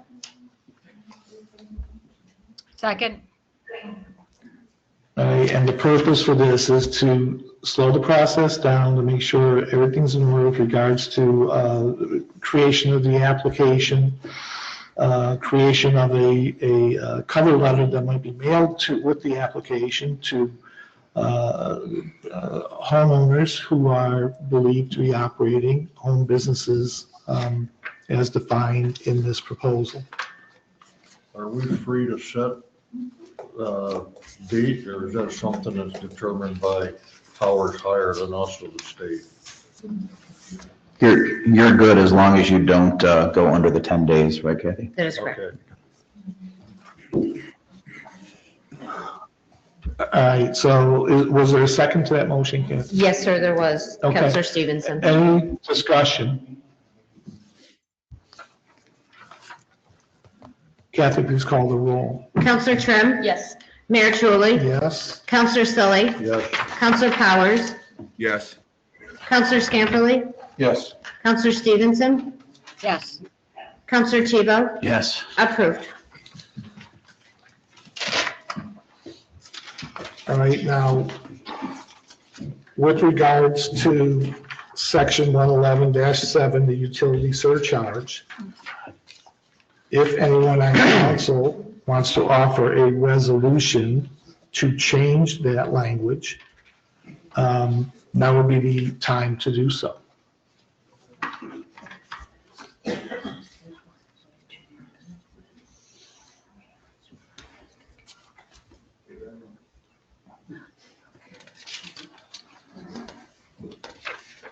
Now, would this be where you would say, I want to have just a straight business fee?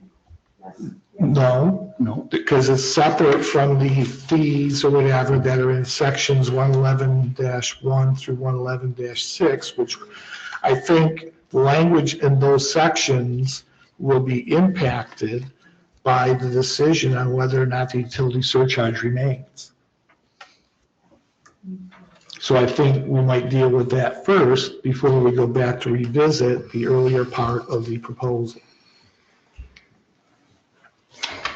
I just want to see how I want to word this. I mean, if anyone in council is looking to eliminate the utility surcharge for tier B home businesses, that would be the simple form of the resolution, I would believe. That's what I would like to do then. Eliminate the water sewer surcharge and just have it be a straight. It's a separate. Separate. We're talking about building permit fee, or sorry, a home business permit fee. Yes. And a utility surcharge. They're two distinct. I want to make a motion or a proposal to eliminate the utility surcharge for home businesses. There's a motion on the floor. Is there a second? Second. We have a second, Council Powers. Any discussion? We're looking to remove all of 111-7, correct? Yes. And replace it. Gotta remove it first. It's not to replace. It's not replaced because these are. If a majority of council agrees to that resolution, then there will no longer be a utility surcharge charged to home businesses. Okay, and at some point in the, I would hope, immediate future, we would need to go in to revise the language under the municipal code under water to eliminate the language that is there as well. Right. Okay, but we'll do it one step at a time. Yep. If it's changed.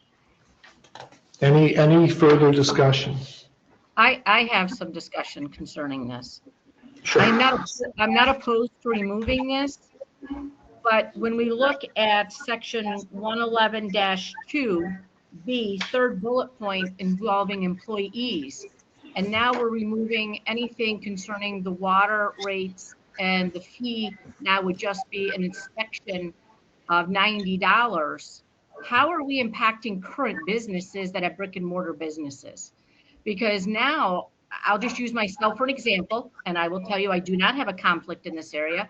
I do not have home business. All of my business is transacted at 731 Ford Street.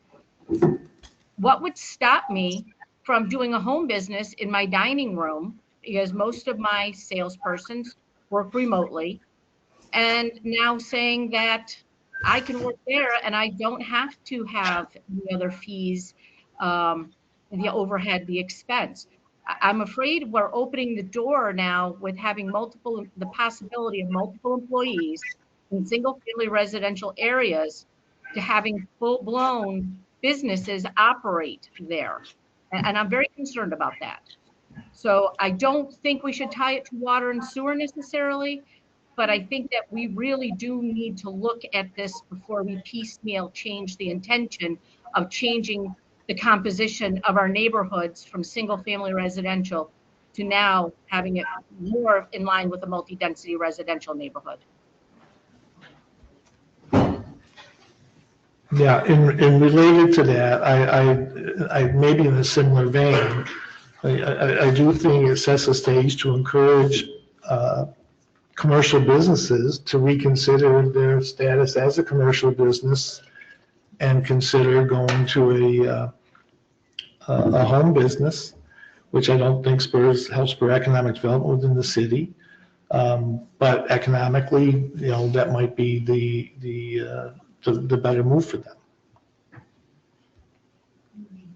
So my position won't change. I've supported the utility fees from day one, and as has been written in the municipal code for 50 years, and I continue to support it.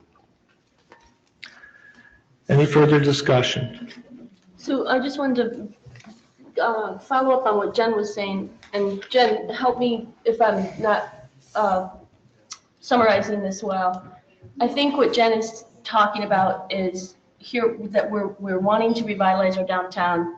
We're applying for money to be able to do that. And I think she's talking about if there's no incentive, if we remove the incentive for the storefront by making it so much more profitable to just do it in your own home, are we kind of shooting ourselves in the foot? Is that what you're saying, Jen? Well, it's twofold. Yes, Councilor Trem, that is part of it. But it just becomes a part that we have specific zoning areas of the city that businesses are permitted in. So now what would stop someone from hiring employees out of their home And now you have a bigger impact on that neighborhood because I purchased that home in a single family residential area. And now some type of service use, some type of retail space, something is able to open up with employees that are now coming and going, that are parking in my neighborhood, and you're having more traffic when I did not want to live in a business district. So it has an impact on neighbors and what happens in the neighborhoods. That's what zoning is about. And it also has an impact on increasing our downtown and the availability of having brick and mortar occupations, brick and mortar locations. I think that we're getting very, I don't think that we should be voting on this tonight. I'll be very honest with you. Too many questions have come up that are changing the entire spirit of this intention. And I will go back to, I think that we need to have a task force set up and answer some of these questions now that we've had a more detailed discussion of this. It's very difficult for our code office to enforce this. I do agree with that, but it's difficult in any area to enforce anything. We have to have some kind of rules and regulations to protect the safety, protect the integrity of zoning and the integrity of our downtown. So I'm very concerned that we're changing too much, and this really needs to have some more input from zoning and planning before we continue with this. I think the task force should be the zoning board, and this should go in front of the zoning board as amended currently, and we need to hold off, honestly. I think there's, it's way too confusing. There's way too many points being brought up. And if something like this passes tonight, I think it's going to be just a gobble. And I think, I think we should rescind that and motion to table this is what should happen. And do something else with it. Send it to the zoning board, see what they got to say. I can rescind that if you'd like. With the possibility of just having a business fee, which we brought up months and months ago, something like that was more equitable. And I think a lot of the so-called unfairness or unenforceability comes from this utility bill, okay, that these folks have been talking about. And so if you guys want to start there, that would be to rescind that amendment, I would think. I mean, I'm not the chair of the meeting, but that's my suggestion. I've been around enough to know, and I think we should table this because it's getting a little bit crazy here. All right, before we have a motion to table, which would end discussion on the subject for tonight, does management have any thoughts about the discussion that's taking place? We have a motion on the floor. Did he rescind it? Not yet. No, but we're still discussing the motion. We're discussing the motion to eliminate section 111-7. Moved on to tabling. No, there's been no motion to table yet. Not yet. Okay. In order to keep discussion alive. No, I was just saying that's what we probably should do before the end of the night with it, rather than pass the whole resolution. Management position is that the zoning board is the wrong venue with which to do that. The zoning board of appeals listens to appeals, right? There's a zoning, some type of rule. A resident, a property owner is asking for relief from that rule, and they make a decision. The zoning board of appeals, I think, would be an inappropriate location to put that in. Do you know who would be the correct? I would say that council. At this point, this is a policy decision, and council is going to have to make a decision on that. You can table it, you can ask us to restudy it, and we'll do as council asks, but the short answer to your question is that at some point in time, council is going to have to make a decision on this, and so council, it's in council's lap at this point. I would like to have input from the planning board, because whenever we change code for zoning, typically we ask for input from the planning board. So if we're not going to do a task force to give all aspects to council to look at, then I would like an input from the planning board, because we are starting to change some of the integrity of our neighborhoods and the spirit of our code.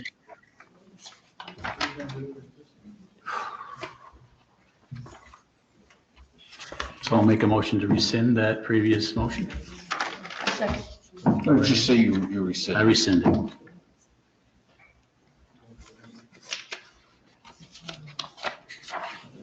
So is there a motion on the table to table this? Not yet. Not If yet. you'd like to. I make a motion to table this. Wait. We have a motion to table. Is there a second? I'll second. Kathy, please call. the roll. With the tabling, The motion's been, are we looking to seek a recommendation from the planning board? Prior to us? that's the direction from council. Well, I understand it's an issue for council.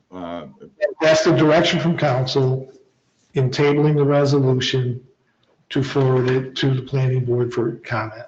Thank you. Sounds good. Kathy, please call the roll. Mayor Tulley, Yes. Counselor Selly, No. Counselor Powers, Yes. Counselor Scamperly, Yes. Counselor Stevenson, Yes. Counselor Tebow, Yes. Counselor Trim, Yes. tabled. Our next order of business will also be read by City Manager Fonda Cronis. An ordinance to amend AR 31 entitled Use of City-Owned Vehicles. So moved. Moved and seconded. Just a quick overview, please, Fonda. Sure, management is looking for additional flexibilities in being able to allow in certain circumstances, mostly in public safety, the use of city-owned vehicles outside the city limits. Questions or comments from council? I have one, Your Honor. I remember when the original ordinance was adopted, city council was freaking out over the police department going to Edge of Town restaurant to eat and Donut King to eat, both which are technically outside the city. It was kind of ridiculous since there were no restaurants within the city during the nighttime hours. And I just question section C, 2C, where it says that city-owned vehicles may be used to pick up food supplies for city employees who cannot leave their work provided the vehicle is not used outside the city. That might better be amended to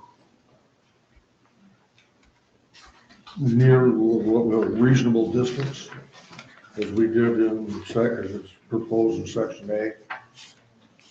I don't want to get into don't want to get into another little nitpicking type thing where the citizens are complaining about things being outside the city. And, our rescue squad policy is they have to be available, and it doesn't make sense for somebody to take their private vehicle and have to go back to the building to get an official vehicle. So if they're close by the city and, I'm not going to say 1 mile, 2 miles, 500 feet, whatever it is, I think supervisors are capable of monitoring that. But the intent of this, as I understand it, was to stop certain employees or having to use their own vehicle, which creates a liability problem. I'm in favor of this as written with that one suggestion, that maybe we change that item C to a reasonable distance to be determined by the supervisor.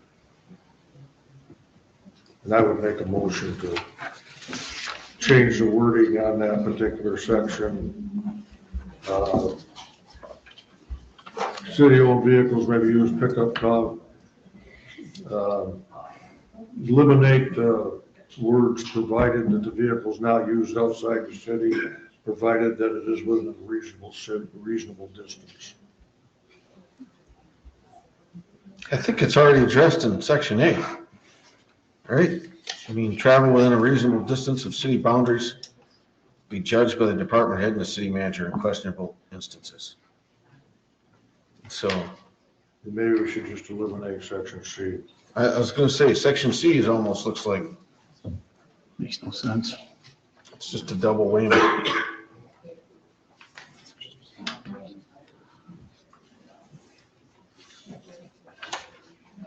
Yeah, I agree. It should take out C. Yeah. Well, is there a difference between regularly assigned the use and a temporary use? I guess that's where the question would come. Well, I think the distinction is in A, they're talking about going out on an actual meal break versus in letter C, they're going out to pick up supplies to bring back to their work site or wherever for their meal break, I guess. Why don't we just mirror that, to Counselor Selly's point, why don't we just mirror that language with C? Theoretically, that would prevent the fire department from taking a fire vehicle to the dollar store out by Save-A-Lot. Is Save-A-Lot in the city? Half. Well, I'm not sure. Burger King is not in the city. Burger King's not in the city. The dollar store next to Save-A-Lot's not in the city. And I'm sure, I know KD gets prisoner meals at Burger King, at least they used to.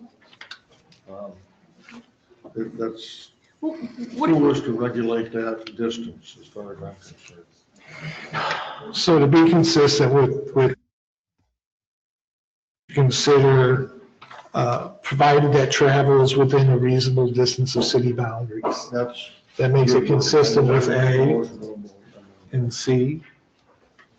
I mean, the other idea is to just add pick up coffee or food supplies into A.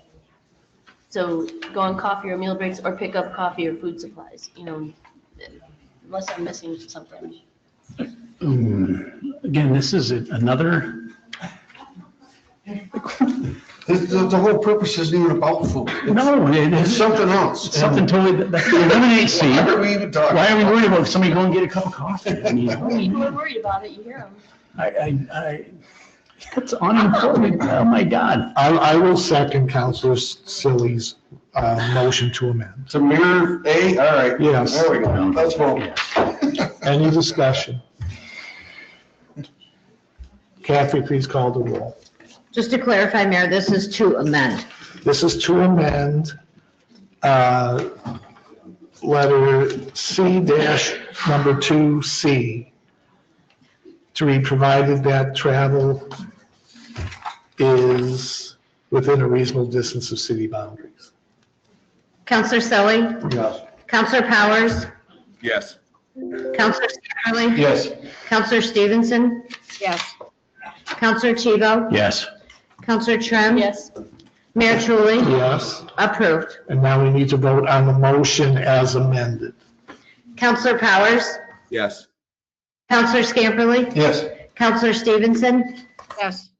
Counselor Tebow? Yes. Counselor Trim? Yes. Mayor Truly? Yes. Counselor Silly? Yes. Approved.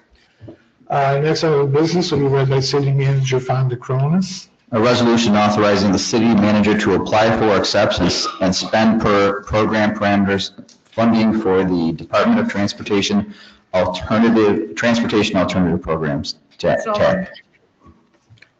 Second. Moved and seconded, just a quick overview.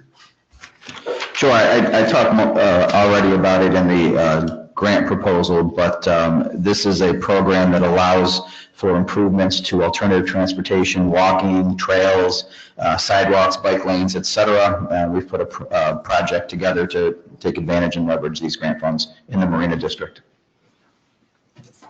Questions or comments from council?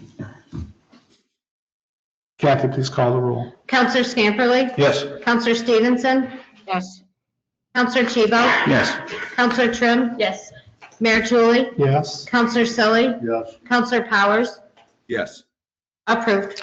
So that brings us to old business. We'll begin with City Manager Fonda Cronus. Last meeting, we proposed a resolution to extend the Marina District. There was some misinformation.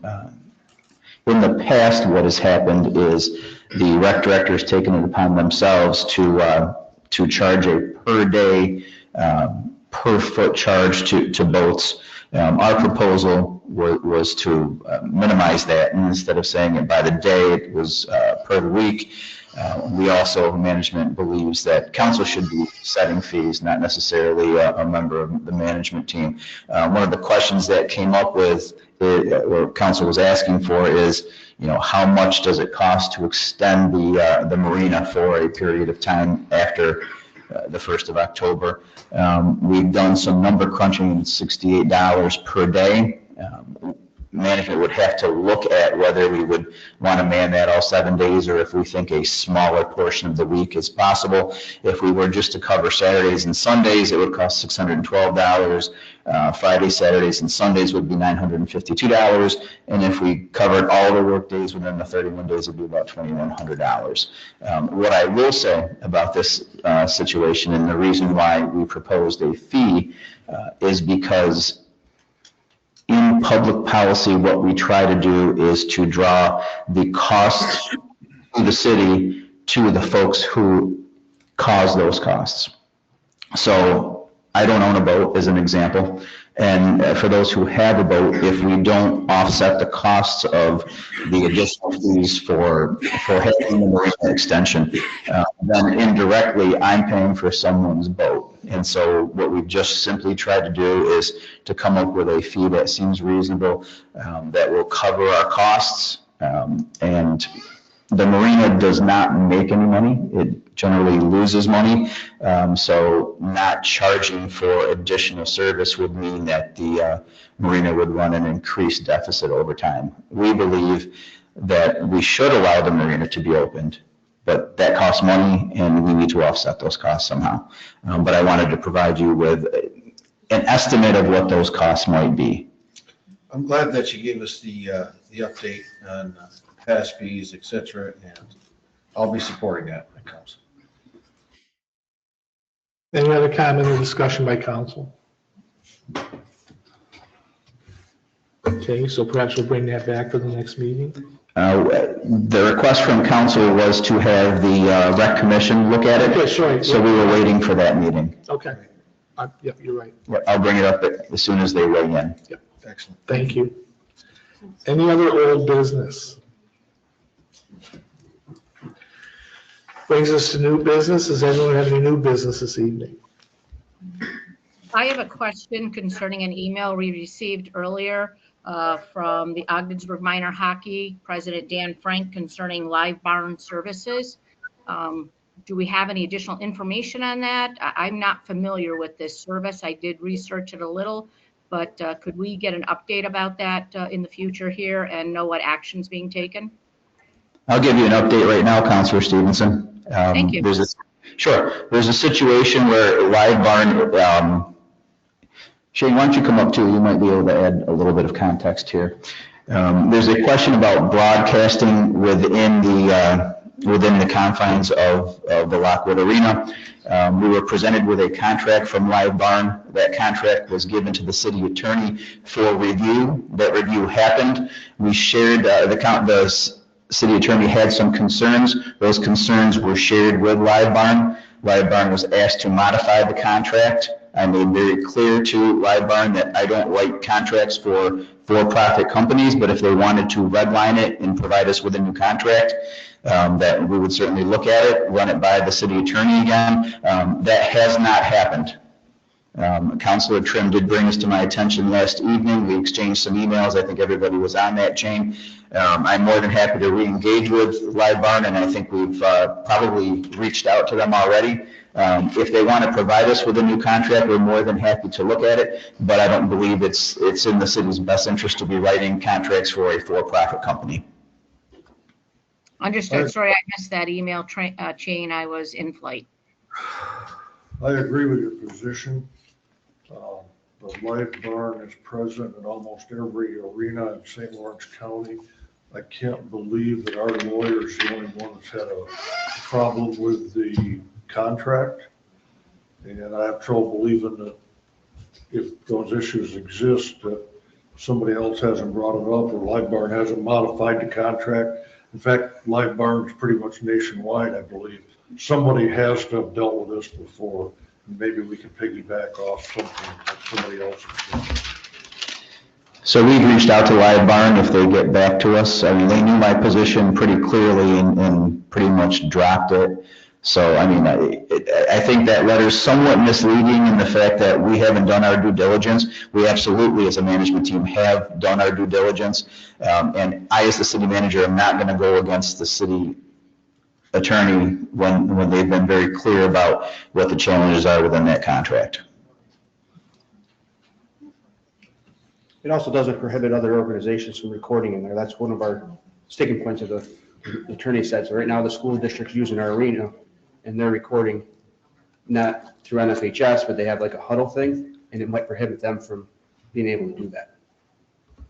So that's, you know, and then we got to regulate who's recording and not recording on stuff, which is a lot more, you know, work for our employees when there's only one there. Well, and it absolutely prohibits additional recording, right? Live Barn is the exclusive recorder in that facility, which was the first red flag of several.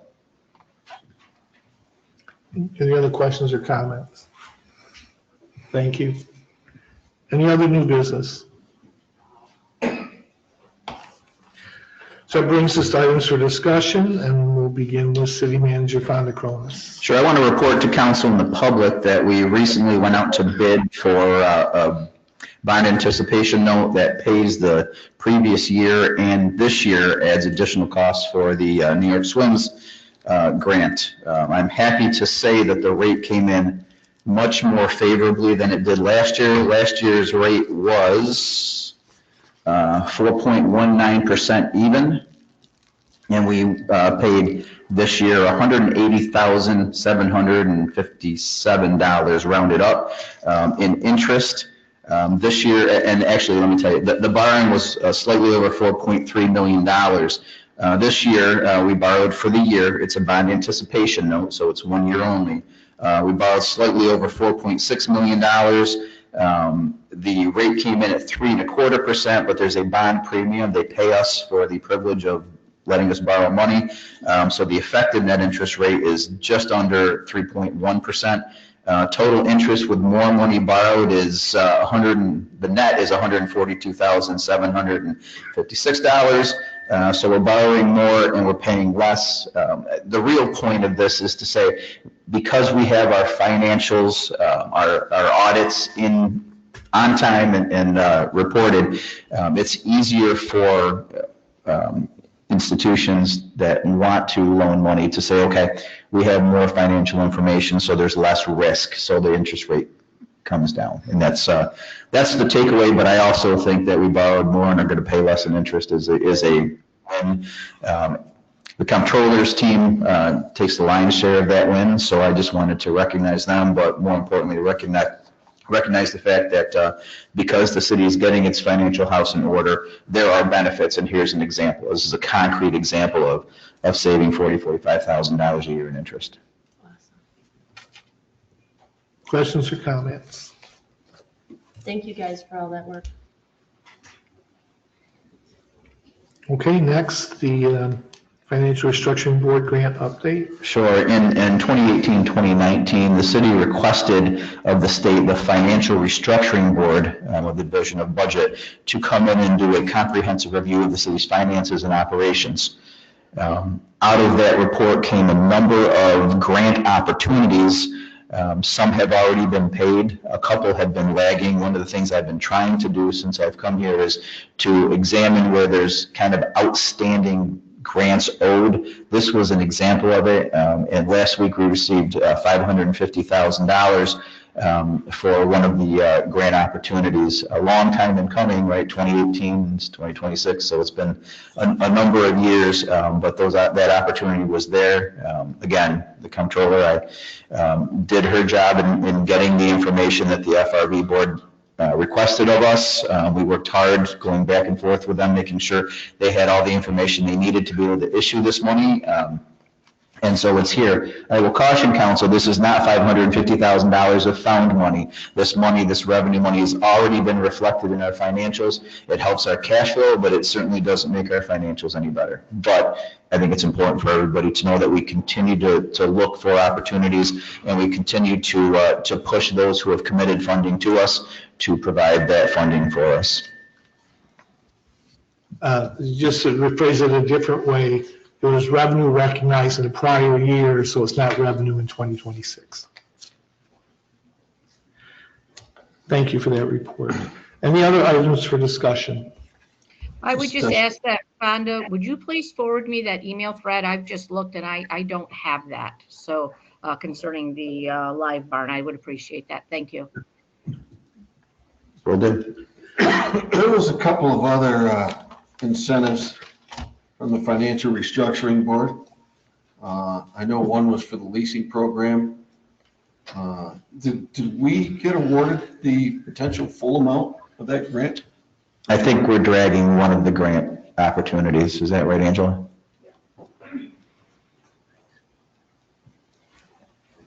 With the FRB money, we received $950,000 for a new fire truck, received, bought, done. We received $550,000 for incentives. This closes that one. We also received $330, or maybe it's an even $300 for a communications grant. And that is the one that is still open, and we are working to close that one as well. That's with the county dispatch? Yes. Okay. Yeah, and the one that you just mentioned, the lease program, that entire grant is closed as well. As in they paid us? That is correct, yes. All right. Well, that's wonderful. I don't know what they want in terms of healthcare efficiencies. You know, and I've read it a couple times and they just don't seem to really point it out specifically or spell it out specifically, but and I don't know if that's still open. When I look at that, the way I interpret it, they want the city to increase the employees' portion that they pay to a point where they'd be going backwards instead of getting raises every year. If you go from 20%. We did that one year. 20% to ask them Couple of to years. 50 or 60%, they get a 2% raise. Well, they're losing, you know, how long can you keep working when you're going backwards? I think there was about 2 years where they did that, and, but anyways, that's a different discussion for right here. Okay. I'm still trying to figure out how they compared our fire department to Long Beach, California. I know. These obscure examples that they used. Any other items for discussion? Okay, so that brings us to citizen participation. At this time, if anyone attending in person would like to address council, please come down to the podium and you'll have 2 minutes.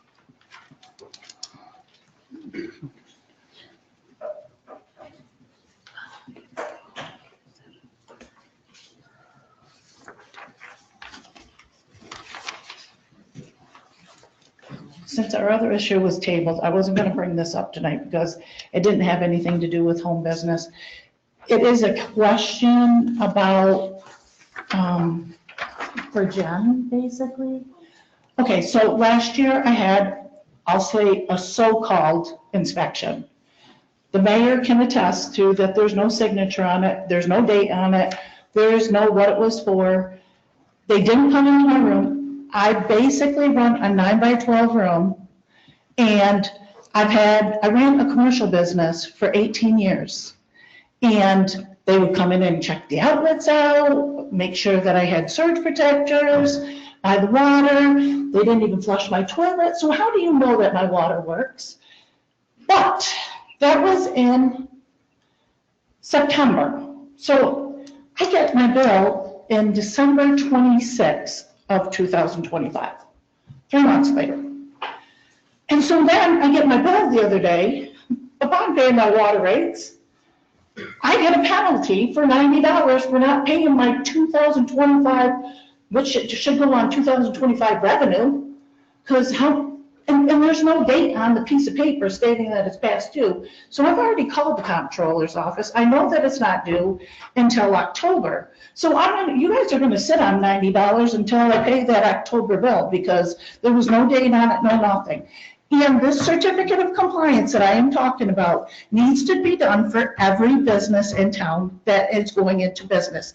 Bill can attest to it because he was one that paid he paid for many years the same amount that I was paying. Oh.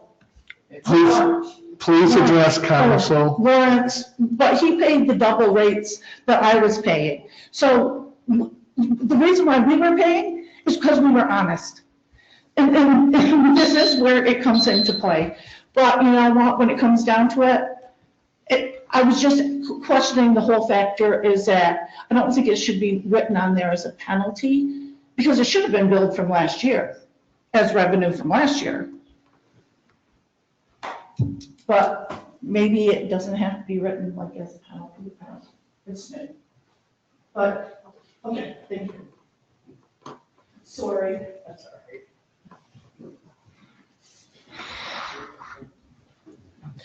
Hello again. I would like to make a comparison. We just spoke about this charge at the marina for after the season. And, you know, the city manager stated, well, we gotta cover those costs, you know, that is stated. Those docks stay in there all winter long. They don't get taken out. I don't know how we can, we didn't even describe, you come up with these numbers with no description whatsoever, where they come from, who's at the marina, what are they doing that are causing these charges or costing the city money. And I do support a charge for an out-of-towner who didn't keep their boat there all summer, who wants to utilize a dock that's empty in the fall. That makes sense. But I'm gonna go back to the splash pad situation now. And this ties in with the home business, water charge too. But the splash pad, you guys admitted, is gonna use 58,000 gallons of potable drinking water. And as it comes out, it goes right down the drain to the waste treatment plant. And I asked you in past meetings what that's gonna cost. If that was set up as a business, it would cost between 30 and 50 grand a year in water, easily. You guys refused to come back with that. Fonda said, well, we don't charge ourselves, we're the city.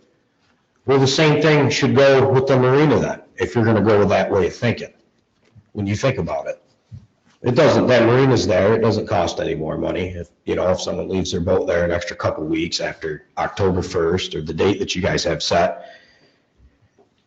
We're going after businesses for using minuscule amounts of water, but how many people are gonna use the splash pad that's using 58,000 gallons a day? And where's the money? Is there gonna be a charge for the city to try to allocate some of its funds back for those costs?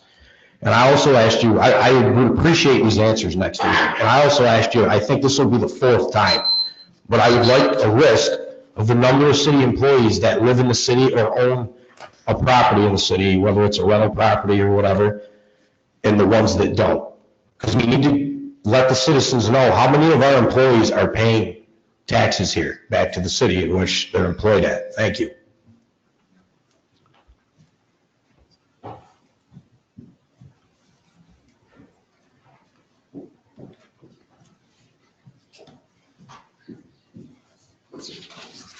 Hi, Shannon Thornhill. I wanted to touch base on a couple things. First, the live barn. I was actually at that meeting, the hockey meeting in which we were discussing live barn, and Counselor, is it Silly? He's correct. A lot of places have live barn, and I think our lawyer might be slightly confused in the contract. It says nothing that OFA cannot record at the same time. They're saying they don't want a competitor coming in and then charging them for the use of live barn. That's really the wording in that contract. I don't even think it needs to be tabled further. There should be absolutely no reason we don't have live barn there. I go everywhere for hockey. Everybody has live barn. The only thing my wife can't do is when she goes out of town, we can't watch our children at Lockwood. Like, it's really not that complicated, and it's not much of a contract. Sorry, city manager, there really isn't too many red flags. It's a standard formal contract. OFA can still record there. You private personally can go record there. That's not a problem. Number 2, we had talked about, I think the city manager, you said something, or the grant money that had come in, and the accountant said that's not revenue for us, right? That's what the mayor said. So where is that money going? the extra money you had mentioned? You said it wasn't a revenue for 2026. Where does that go?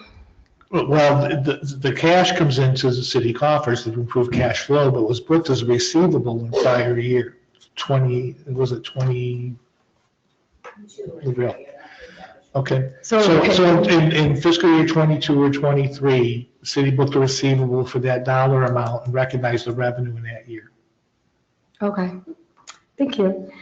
And the other one I just kind of wanted to touch on with the home base is the home businesses there. As somebody who actually has a few businesses in town, I'm not sad that Tanya cuts hair or somebody babysits children. Actually, as a matter of fact, I think Councilor Tebow was right, maybe a flat fee. And from the chatter, nobody really seemed against a flat fee. But these are all people who normally have to get state regulated and everything else, and we're basically nickeling and diming them to death, which is poor business. As a business person, I want to see them succeed as well, because then it helps my businesses grow as well. So when Tanya has a nice lady who comes in and get her hair, her husband probably goes to the local tavern, or if he gets his hair cut, maybe she goes to the cheese board. Another company that was kind of pushed out of home business, forced to get a storefront. Storefronts are great, but not everybody's ready for a storefront, like the saw blade man said. He clearly said the same thing. He's just small and getting started. And we really don't want to nickel and dime people to death, so they just don't have anything here. And the last thing we need is not having enough daycare providers. My mother did it for 3.5 decades. It is a tedious job. And really posing more taxes on water, electricity. What are we going to do? Not have the children wash their hands? Congregated settings. So really, I think that a standard business fee is the smartest business way to go. Thank you.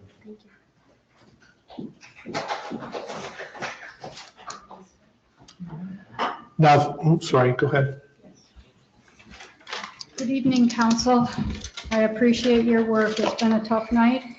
I'm Deb Quinn, and I can only imagine what you're going through. I wanted to talk about the sewer rates. I opened my bill like everybody and went, wow. And I wondered if we are receiving sewage from Hubleton, is it more than we expected? And are we getting waste from the cheese plant in Hubleton? Has the cheese plant increased their production? And how does their residential charge that they are paying compare to ours? Like if I'm getting, mine was what, $3.19? Is theirs $3.19? That's a question I have. Okay, so is there a maximum amount of sewage we would get from Hubleton before we increase their charge? Just questions. Then I wondered how many homes were in Ogdensburg, but somebody kind of said that, although it doesn't seem to make sense with what I could tell you. But anyway, after some research, I found something that said, per Mike Skelly, which we know was a long time ago, if the sewage combination does not hurt the taxpayers in Ogdensburg, he is for it, okay?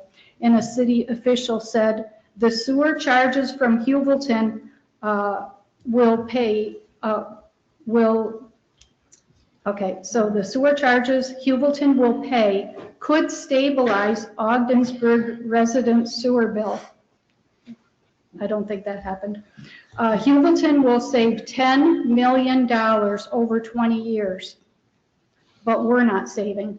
The village officials think that an increase in sewage capacity, so I assume village meant Hubleton, could open up potential growth in the village and along 812. So I'm just thinking, you know, if they're getting a $10 million break, we're not. Should I stop? I had another thing to say. I'm not a fan of the non-for-profits, which I've said before, the one on J Street. So they're going to have 62 beds when they get going. And of course, we don't know how full that's going to be. And I don't know what, like a household here, would that be 4 people? What the average is? I don't know. I kind of thought around my block. Maybe it's 4. So if we've got 62 beds, for instance, divide that by 4, that's 15.5 times 319 is what we are paying for the quarter. That comes out to $4,944. And I was talking mostly sewer, but you could do the same thing with the water. 15 times 5 times 209 is $3,239. So I'm wondering, how much are we charging the not-for-profit?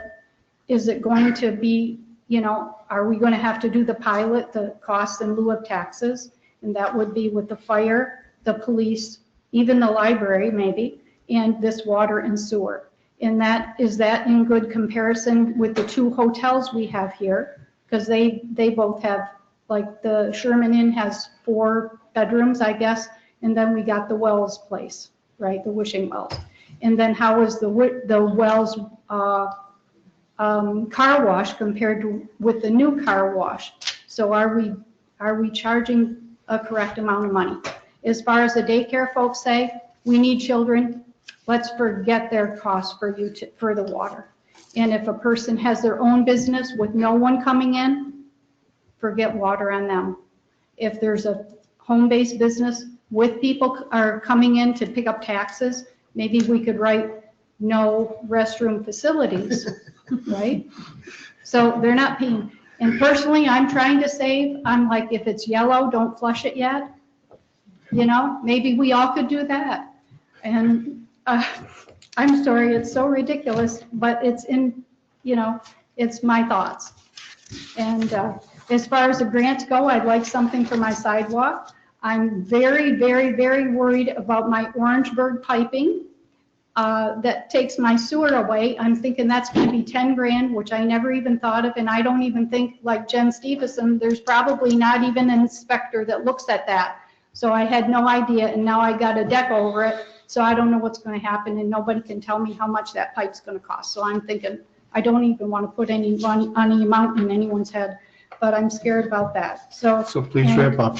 And if there's a grant, we need an electric grant for elderly, for the veterans, whatever, because every 3rd house in this city could possibly burn down, because I probably looked at every 3rd house trying to find a house. Thank you for your time, and I appreciate it. Thank you. Thank you.